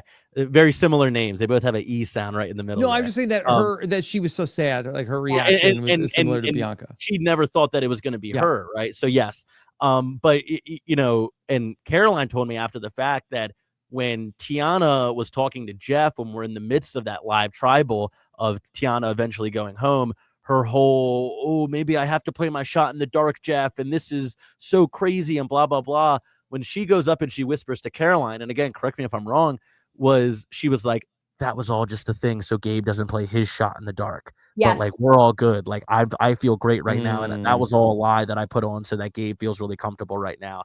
And then she ended up being the one who went home, you know? So I think the first step of what you're talking about, Caroline, of like the sacrificial lamb turning it around is acknowledging that you are that person, you know, which is the hardest thing to do in that whole process, I think. And so when I look at somebody like Charity, I'm like, it doesn't really seem like she thinks that she's in trouble right now. I think that she's really underestimating David. I think we saw that in this last episode, that she was like, David has no idea what's going on, blah, blah, blah. David's just, you know, along for the ride, and everyone's patting David on the back. And then the next confessional is David saying, I would really like to see Charity go home. So I don't quite think that she has had that acknowledgement yet, but you know, sometimes it just takes a little nudge and you're like, oh my God, my waters are much more unsteady than I thought they were.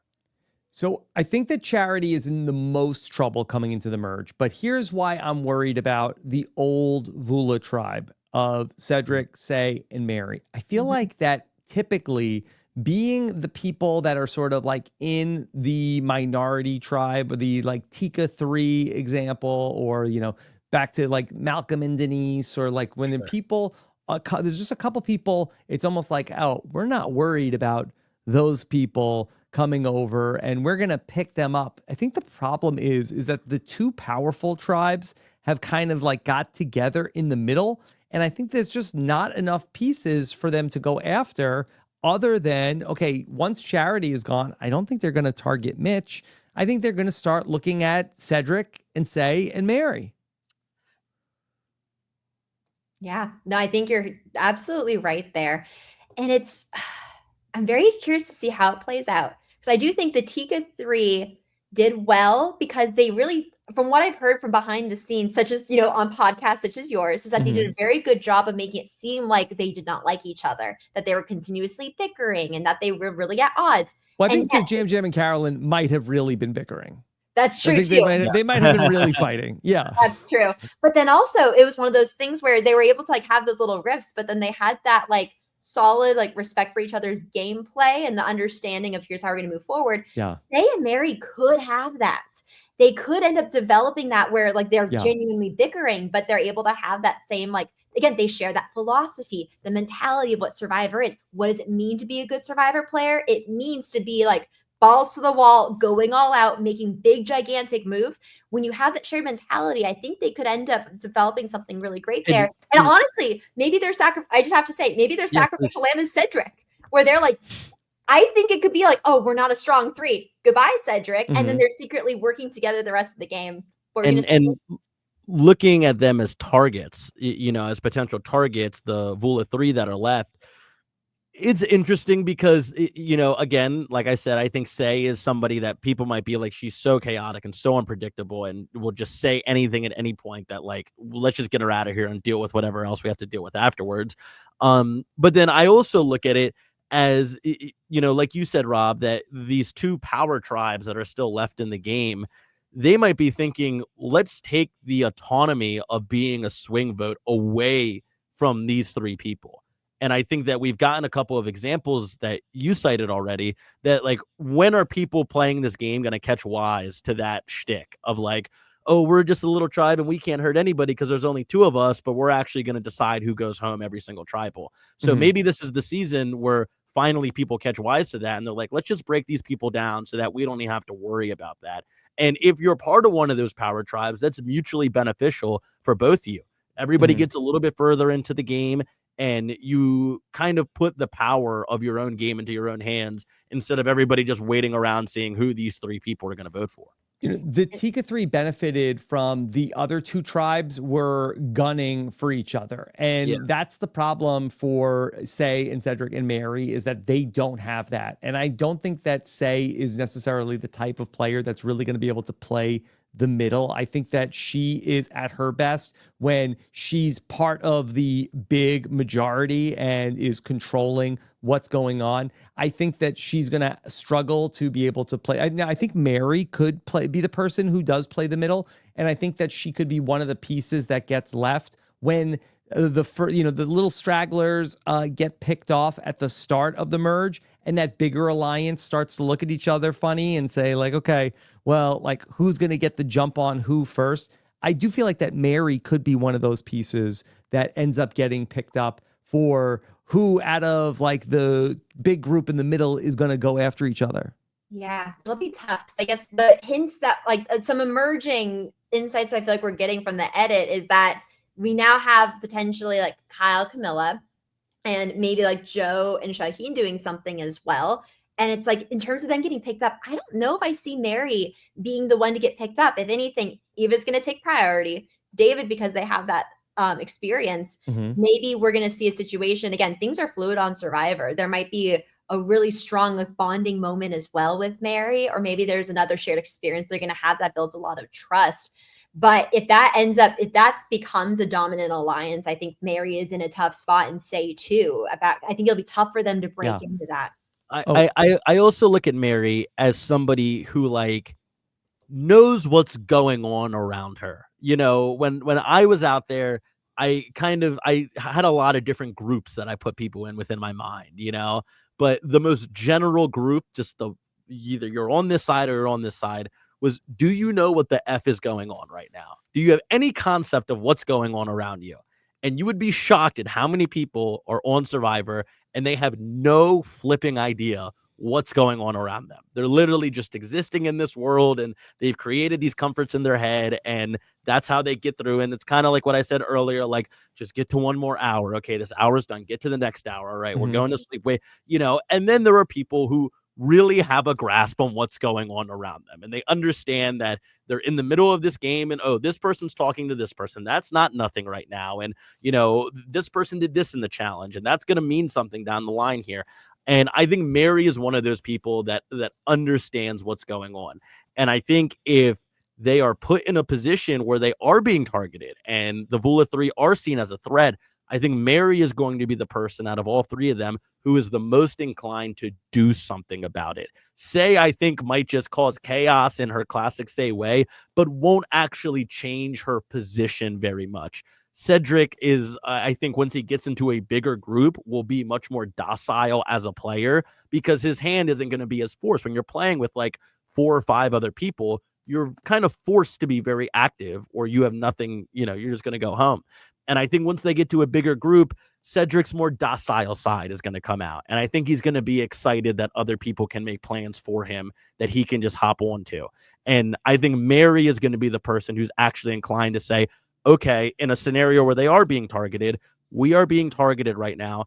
I need to do something about it. Where can I go to position myself to still be here after this Vula threat wears off? I don't think Say has the gameplay capacity to do it. And I don't think Cedrek has the gameplay desire to do that, to be honest with you. One of the other big things from this week that we didn't talk about yet was after the immunity challenge, we see, okay, Eva is talking to her tribe. And then Star is so moved by what happened with Eva. She says, look, this is an honest tribe. This is a truthful tribe. I have to show you, I have the beware advantage. And then Eva is the person who's able to unlock the code and then get the idol out. And Star says, you know what, Eva, you opened it, you keep it. And so I would love to know, is Star crazy or crazy like a fox? I think it's fox crazy. I think she's fox crazy. I think that it was this moment where and I can really empathize with Star in this situation because I was somebody who had an idol and Caroline and Sue knew I had an idol. Kyle, Tiana, and TK thought I had an idol. And that is a burden. That is such a big burden. And I am a huge believer. One of my biggest convictions about Survivor, especially after playing, is that the power of an idol does not lie in the ability to cancel out votes. That's just gambling, right? That's what it is. You're making a gamble that you know where the votes are going to go and you play your idol and maybe you're right, maybe you're wrong, but there's zero way to know. It's like if I bet on a basketball game and I'm right, it's not because I foresaw the outcome of the basketball game. I just made a really good bet.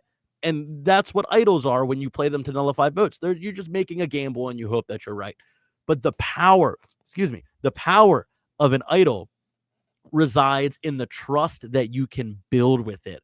When I showed Caroline my idol, it was because I wanted to build that trust with her, not because I thought I might use it to save her one day or something. And that was way more powerful to me than canceling out any votes, was that after that, Caroline was like, oh my God, I think I can trust this guy here. He made a move and we still had, and we still had some things to work out. But that was the first baby steps of me and Caroline's relationship was like, wow. I'm going to show this to you. Here's one step in the right direction. That was really good, Caroline. Should we put Gabe on the Mount Rushmore of the new era? Absolutely. Absolutely. I'm pro that. I would vote for that. Well, hey, the Podfather and Caroline, the Silencer, have said it themselves. I did the not Silencer. Yeah, that's Saul's nickname for her, the Silencer, because she moves in silence, but she's deadly. Wow. And so if you're in that Star's was really position, well put, though. In all seriousness, yeah, thank you. And if you're in Star's position, I think it's very similar, where it's like, what good does this do me now if it's in my pocket? Everybody knows, literally everybody out here knows that I have it. I told everybody that I couldn't figure it out. Eva solved it for me.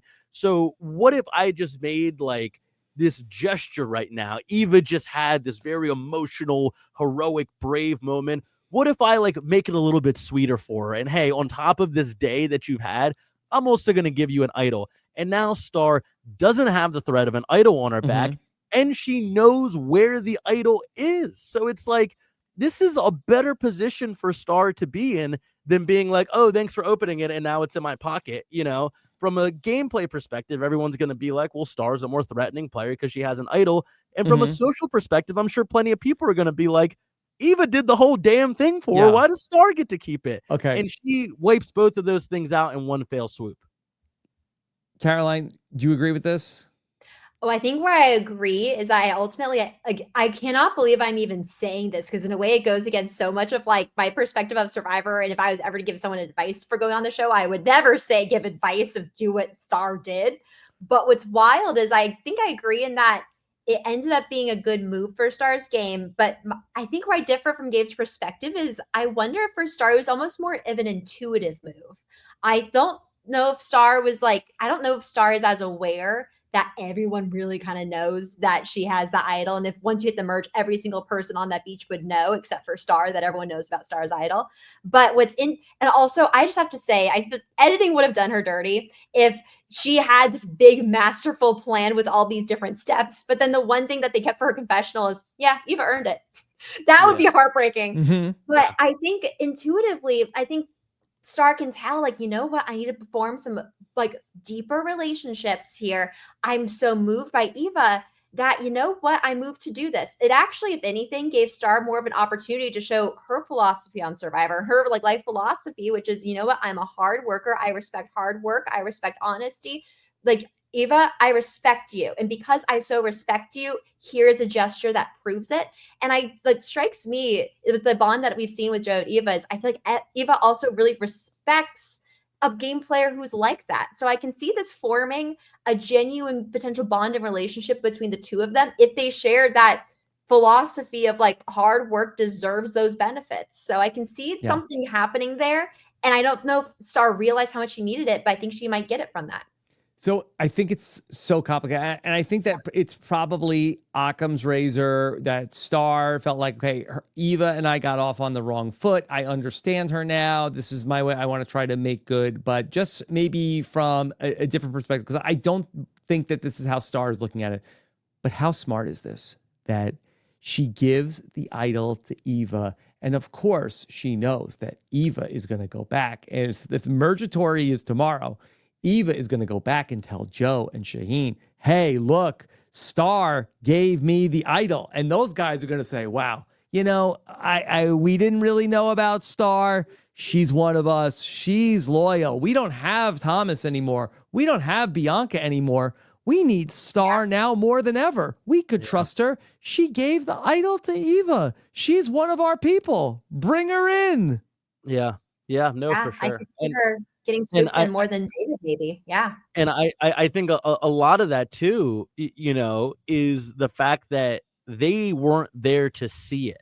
So they can't really draw their own conclusions about how that moment went down. Was Star just so swept up in the moment and she was just like, oh, here, take it? Was she being a bit more of a puppet mastermind? All they know is what you said. Star gave Eva an idol, and that helps our position in the game, you know? And so, you know, again, how 4D chess is Star really taking this? Who's to say other than Star?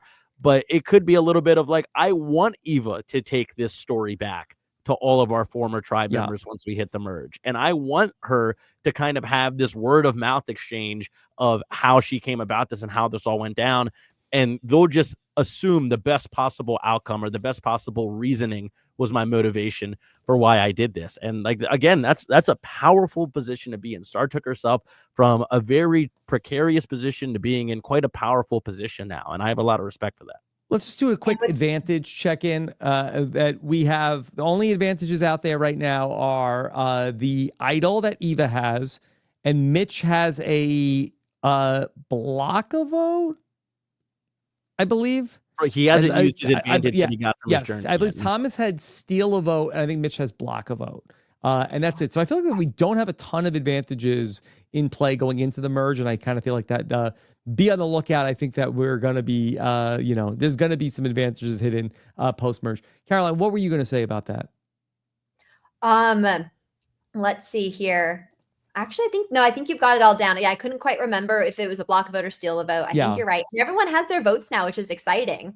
So I feel like it'll be one of those things where the advantages really will shine. It'll be fun to see how people choose to use them and who do you choose use them to solidify an early alliance, or do you try to hold on to them so you can kind of, make a bigger play or later on in the game? It'll be interesting. Yeah. Okay. I have a question for you both because I don't get to interview two people at the same time, especially people that just came off the show, and you had this experience together on the island. But then, kind of like Teeny, you had the offline experience, and then there's the online experience of like the show playing out. Do you learn more about your cast when you're on the island with them, or then there's all these watch parties. You all travel together. You're in all these different spaces together. Do you learn more about them off the show when you spend time together in the real world? You're all in an Airbnb. You're all together in a small place. Is that really where you learn more about these people? I would say yes. I would say that it starts when somebody gets voted out and they come to Yes. Ponderosa and they do my single favorite part, of all of Survivor, as a fan, as a player, as a lover, whatever it may be, my single favorite thing was the post-tribal info dumps that people would give you at Ponderosa when they come back. Because the thing, and John Lovett talked about this on his Pod Save America, and it was a very, very astute take on what it means to get voted out of Survivor. And it's that, you know, when you go through a big experience like this, it doesn't even have to be Survivor, but in this case it is. When you come out of it, you kind of tell yourself first, like, what this story was. What did I just do? How am I going to remember this in my head? And what did it mean to me? And then once you do that, you go and you tell everybody else about it and what you did and what it meant to you. And those two things are usually a little different. You know, there are things you leave out. There are things that maybe you exaggerate or you play down when you tell other people about it. But deep down, like, you know, you've told this story to yourself and you know what it was. When you get voted out from tribal council and you go back to Ponderosa, you haven't even told yourself what just happened. And all you can do is sit down and just dump everything on your mind, every move that you wanted to make, every lie that you told, everything about who you really are, everything about what this experience meant to you. And so when people would come back from tribal council after getting voted out and they would sit down at Pondy, it was like 40 minutes of somebody just sitting there, just like going in and out of crying in like but sometimes it was happy tears because they were so happy to be with these people and that they did this great thing. It's sad tears because my dream's over now. And it was just like so much information. I won't go into detail, but I'll say when Caroline came back, it was like, oh my God, like you are not at all the person I thought you were. You were not playing the game at all that I thought you were. Like, oh my God. And then a week after that, or a couple days after that, Andy comes back and it's the same thing again. And it's like, oh my God, like, I would walk away from conversations with Andy when I was in the game. Like I would talk to Andy and I would turn around and the first person I saw, I'd be like, that dude's got screws loose. That dude is not okay. Like I can't even get through a conversation with this guy without wanting to like bust out laughing. And then now Andy, I think, is like one of the smartest people that I know, just flat out Survivor otherwise, you know? So that's like the first step of when you really get to know. You don't know anything about anybody when you're playing the game of Survivor. You don't know anything about no, what is that from? Is he playing a character in the game? And that is now like when he's out of the game that he's not? Like what's the difference between how he was in the game and how he is in real life? So, and Caroline can speak to this too, but I think he was playing a big character when he was out there on the island. There's still like a little, like there are times when he'll say something and we'll just be out and about and I'll be like, like, okay, maybe it wasn't totally a character out there, you know, but he was really leaning in to the perceptions that people had about him from that first immunity challenge, you know? And when like you aren't leaning into those perceptions of you and you aren't trying to lean into this, like, I'm this helpless weakling that had a big breakdown and I just need everybody to help me out along the way here. And really in the back of his head, he's like, I know that that's what these people think about me and I want them to think that about me so that they keep using me to vote out the people they want to get out. And then I can just blindside them. And then when I get back, I'm just like, well, I didn't know what was going to happen. I'm just Andy, you know? And so like, yeah, that was and Caroline was like, you know, when I was out there, I was like, this is somebody who is just kind of out here along for this ride. She feels very safe with me. She feels very safe with Sue. And it's kind of like, bring a plan to Caroline. She's going to okay because it came from me and Sue and we're going to move on. And then I get voted out. And then Caroline comes back to Ponderosa and she's like, on this day, this is what I was thinking. And this is what I did. And then that transitioned into this day. And then it was like, oh my God, like you were thinking about this on layers that I never could have conceptualized before you told me. And it's just this jaw-dropping moment of like, wow, like the person you were out there and the person you were presenting is so radically different from the person you are. And it's you can't really get that experience with people in any other light. But I'm thrilled to hear what Caroline thinks about it. Absolutely. I will tie here, like, oh my gosh, Andy deserves an Oscar. What's fascinating that they didn't show in the edit, and I think it was a very mindful choice on their end for whatever reason, was that when Andy would speak out there, he spoke differently. Like Yes. he was speaking like, I don't want to call it an accent, but his entire mannerisms, the way he spoke was completely different. And it was fascinating to meet In him what in way? real life. I can't It was replicate it. It was like it was like choppier. Like it was like, so like to do like my bad impression, he would be like I'd come up and I'd be like, hey, I think we want to vote out Saul tonight. And he would kind of like, oh yeah, no, that I like that idea. That, oh yeah, I'm kind of tired of Saul running the show. And it was like, you're talking like your brain doesn't work, dude. Like it's like it was kind of like he was doing an impression of like Jesse Eisenberg in The Social Network. Wow. You know, where he's like trying to play this really weird antisocial kind of guy. And then he comes out of the game, and when he gets the Ponderosa, he's like, oh, hey guys, like, I'm so sorry. I know I backstabbed a lot of people. It's like, you don't speak in complete sentences, dude. What the hell is this? Like, no, like, who is this guy here? You know, I'm curious, Caroline, like, who were some other people who you had a certain perception of them when we were playing with them, and then out of the game, particularly those first moments when you first got to meet them out of the game, where you were like, whoa, this is so different than I thought? Truly, Andy. Andy was the one where I'm so glad to have had that experience, because like I love surprises, I love plot twists, and I felt like learning about Andy's true game was just like absolutely mind-blowing in terms of like just that acting potential. The acting experience for me was just absolutely mind-blowing. In terms of other people, I feel like I really got to know Saul so much better outside of the game as well. I never got to see like the silly side of Saul in a way. When we were together at the merge, it was much more business. It was much more like, here's the strategy, here's the way we can go about things. And I think I was outside of Saul's secret alliance, so I didn't quite get to see like deeper parts of him that other people got to see. But that vest, when he walked out in the jury in that vest, Yeah. and then hearing from Teeny and other people like how absolutely hilarious he is, I'm like, Saul? Yeah. So yeah, I think I got to really know him better outside the game. But I want to go back to your original question, Rob, of like, when is the moment where you truly get to know people? I felt like it was in between when the showing aired and when we got back. I'm so grateful. Our cast did a great job of having reunions leading up to the show. And I felt like it was in those moments where we're just brain dumping, but we're also like, or just like information dumping, but we're fed now. We came down the high of Survivor, and we got to be just more of our genuine selves with each other. It was in those moments leading up to the season airing that I'm like, I know who these people are to their core, and I adore them for who they are. And I don't want to like tell their story for them, but I know that 48 took like quite a long time to like get together as a cast and hang out after they got back home. And that's a very big difference between like us and them. And I think it's very interesting because like, I mean, we didn't take too long after we got back home to like all get together and do it multiple times. Who's the ringleader?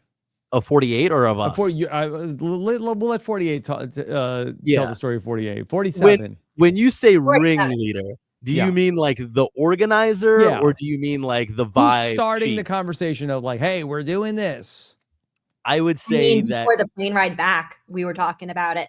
I would say that for like most of those, the trips that we do or excursions that we participate in together, I would say Teeny is probably the big pusher. Okay. Of like, Teeny's always trying to keep the group chat live.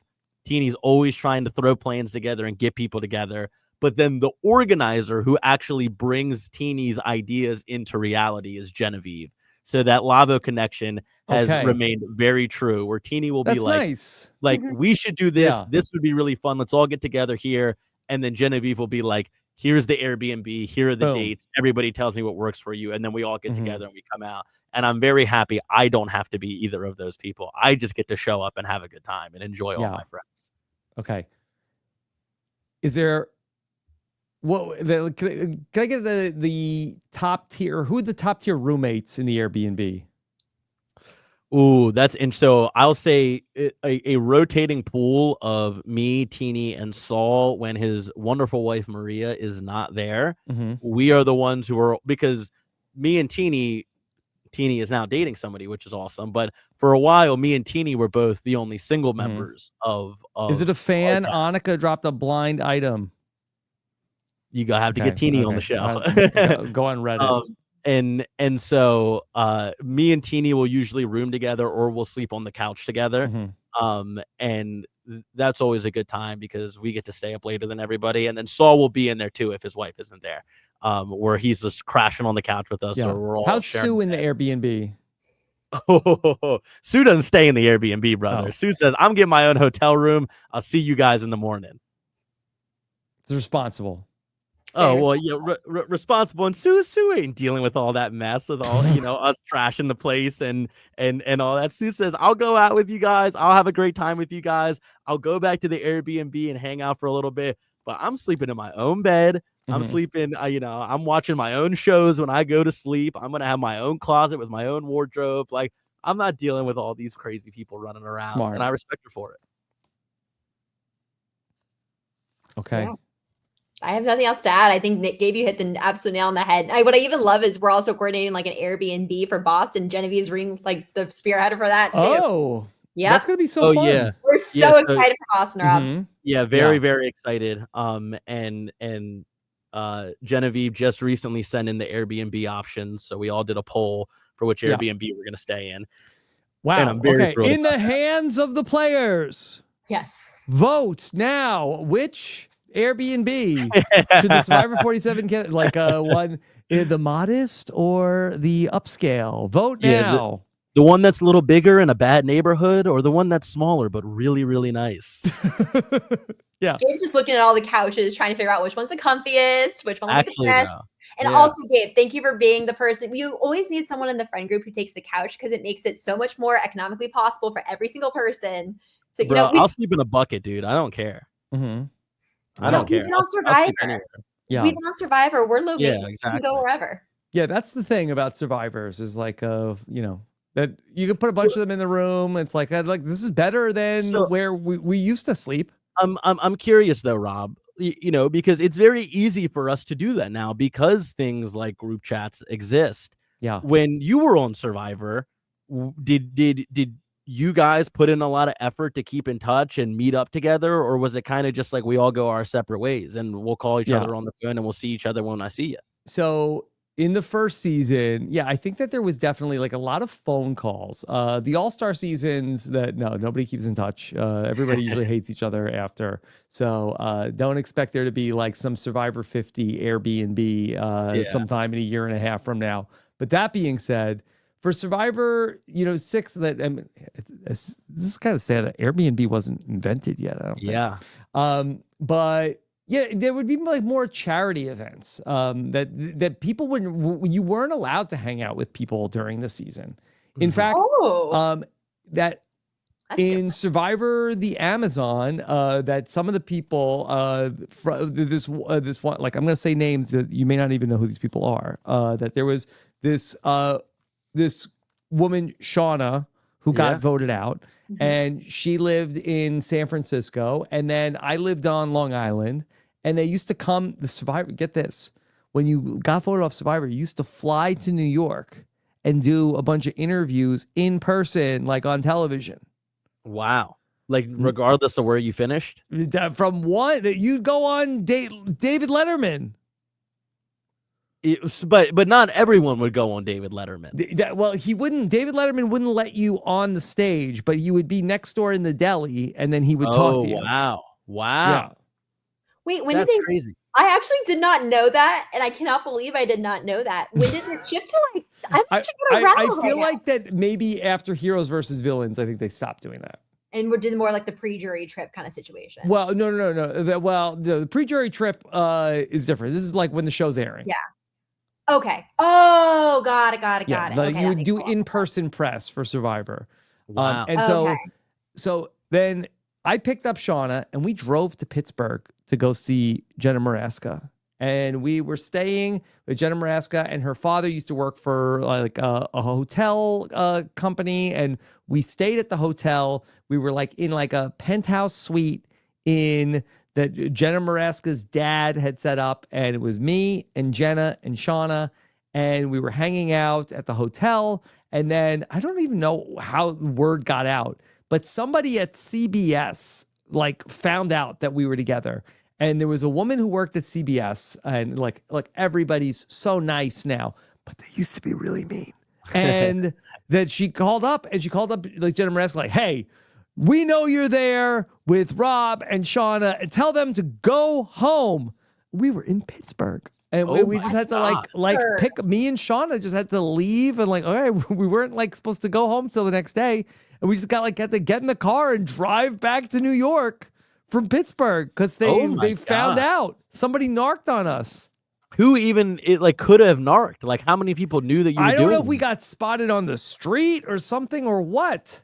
That's crazy, dude. Oh my God. They called us up and they yelled at us. Yeah, that's crazy. Before social media, when you just had there was no Reddit to be like, oh yeah, look at this photo that I took with them. Yeah. That's what I was gonna say, is that I feel like they would be more strict today about it, because I don't know if it was on Survivor Sucks or what, but they said what is, how dare you get up? Like, oh my God, it was like getting busted by the principal, and we yelled at us, and then we had to just drive home, and it was like 7 o'clock at night, like bleary eyed trying to drive home from we stopped at Shauna had a relative. How would they have known that? What if you didn't drive home? I don't know. I don't know if they were going to call our phone again and make sure you're in your home. Tell Shauna to go home.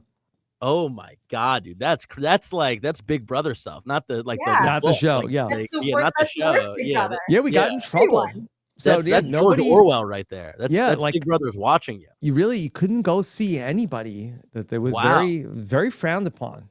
Well, I hope I don't get anyone in trouble, but we was going on trips. Let me be clear. Yeah, we were going on trips they don't. Together. I mean, they let you all live. They've really even come around in the last couple of years of that CBS has viewing parties and stuff like that. And look, who cares? Everybody knows each other. The cast hangs out. It's fine. So I'm curious on your take on this too, and if you don't want to get into this, that's fine. But I'm curious that now Bryce and Wen have been doing their thing for so long, and it's kind of becoming a bit of an established institution, for lack of a better term. Sure. What you guys are doing here is a legitimate institution in the Survivor community.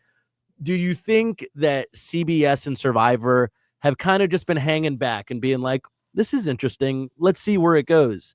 And now that it has become so established and the legs are so strong, that they're like, okay, now that it's a thing, we're going to come in, and now we're going to do beach drops, and now we're going to do watch parties. Do you think this was all calculated by CBS, and they kind of wanted you guys to do the dirty work? No, I don't think it was let's let them take the chances and see what happens. But I think there is a proof of concept. And I think that what's really wonderful about Survivor, and it's the only show on television where you could be a fan of the show and you're watching Survivor, and then it's also that the next week I'm going to go out to a party in my town and then hang out with the people that are on the show, and they're taking pictures with me, and it's great. And when I watch the George and Mandy's first marriage, I'm not hanging out with George and Mandy if I'm the biggest super fan of the show. So I think it's really cool. I mean, we went to the thing that was the premiere in New York, and that was a really awesome event that they had. I think it's the best one they've done so far. Yeah, and they're going all over the city. So I don't think it impacts anything that I'm doing or what Bryce and Wendell are doing. And I think it's really exciting to be a Survivor fan, that it's like an immersive experience now, that you used to be able to just watch the show, and now you're in the show. Yeah, I think it's interesting how the show created this community, and now the community has become so strong that it is now creating things for the show, like these watch parties and these beach drops and things like that. I don't know if those would be a thing if Bryce and Wen and RHAP and Ron Clark and things like that didn't exist, So it's interesting how they've grown this, thing in this community so big that now the community is creating things for the studio. And you don't really see that anywhere else, Well, I think that these in-person activations are such a big deal for all sorts of different media. And so like maybe there was some proof of concept of like, hey, look around the country. There's all these different viewing parties around there. Yeah. Like we should be doing that. You know, we can be doing, you know, doing screenings and get out merch and tell people about what other people are doing and get Jeff out there. And so I think it's a really positive experience for everybody. And, you know, I don't view it as competition at all. Sure. Yeah. Yeah. Oh, And I think you all enhance each other. I think yeah. when That's one event is fantastic, it's like, I can't wait to go to the next Survivor event. Here's the RHAP one I'm going to go to. Here's like the Ron Clark one I'm going to go to. I think they build on each other and help promote each other. Yeah, I think all of it is kind of this symbiotic relationship where everything's kind of making everything better, you know? And I'm really excited to see what the future of this looks like, you know, because I don't think CBS has any thought in their mind that like we're gonna slow down on these in-person events. I think it's only gonna ramp up. Yeah, they did the college tour. Well, Caroline, that you were at the latest beach drop, right? Yes, I was in Minneapolis. Mall of America. Yeah. Yes. Yeah. So Gabe and I were at the one in New York, and then they did this. I saw a beach drop at the Mall of America. Yes, I was at the beach drop at the Mall of America. And I think you hit on something so cool too, in which it's a community event where, yes, you like get to meet other players who've played, but you also get to feel like you're even more of a part of the Survivor community. I love that they have like set up different like challenges that you can participate in. Yeah. And I think it just goes to show, I love how Survivor started. It's like, this is a social experiment. Now the experiment's taken a life of its own. You can now like try to be as involved in Survivor as you can be, aside from like being a castmate on a season. And you know what? We're taking over. I want there to be more Survivor events at more colleges, every single college. Let's just turn the United States, all of North America.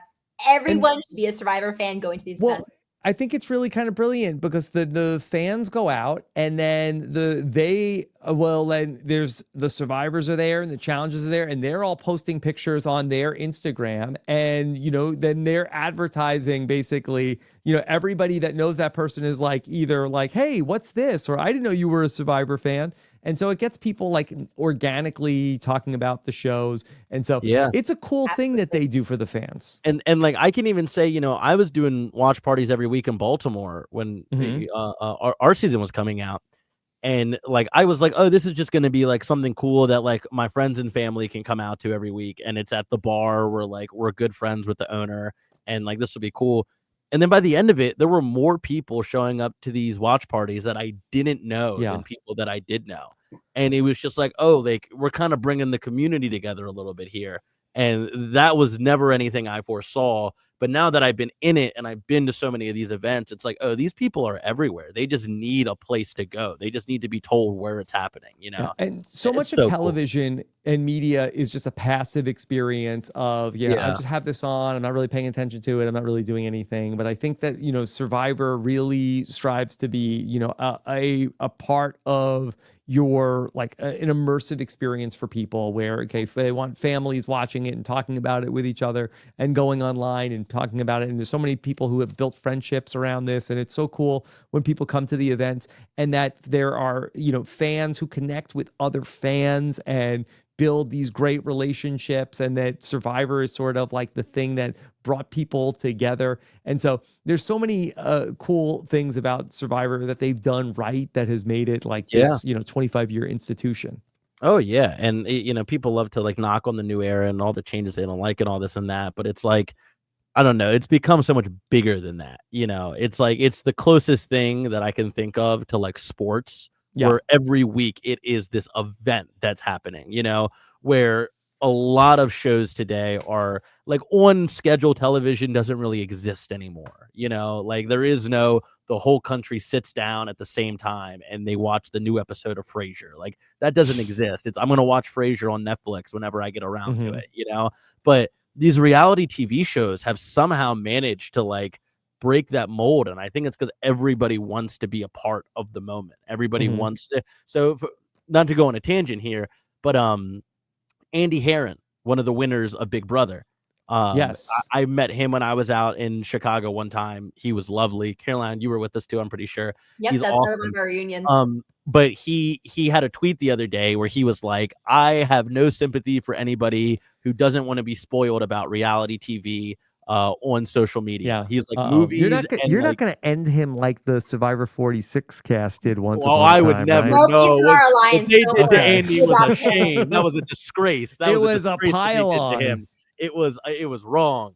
But like it's this idea of like part of watching and being a fan of these reality shows is tweeting about it, like is engaging in it, is being part of the community. That's like honestly like 50-60% of the fun of watching these shows now is like you get to watch the content, but it's the level of engagement that you get with it.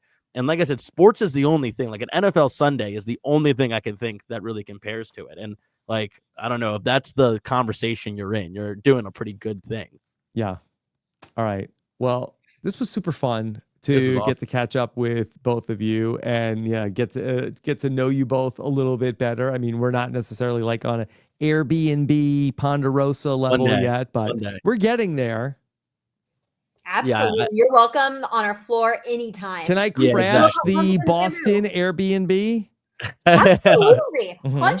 Just You and your whole team, we're inviting you over. Have your ID at the door. Saul's going to be the bouncer, just so you know.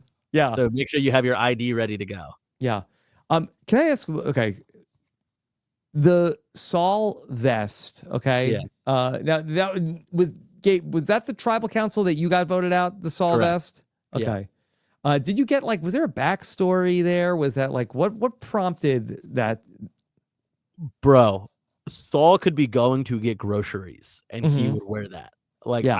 I cannot overstate that is who that guy is. No cameras, no Survivor. Like that is who he is. He just wears that stuff. Like it's crazy.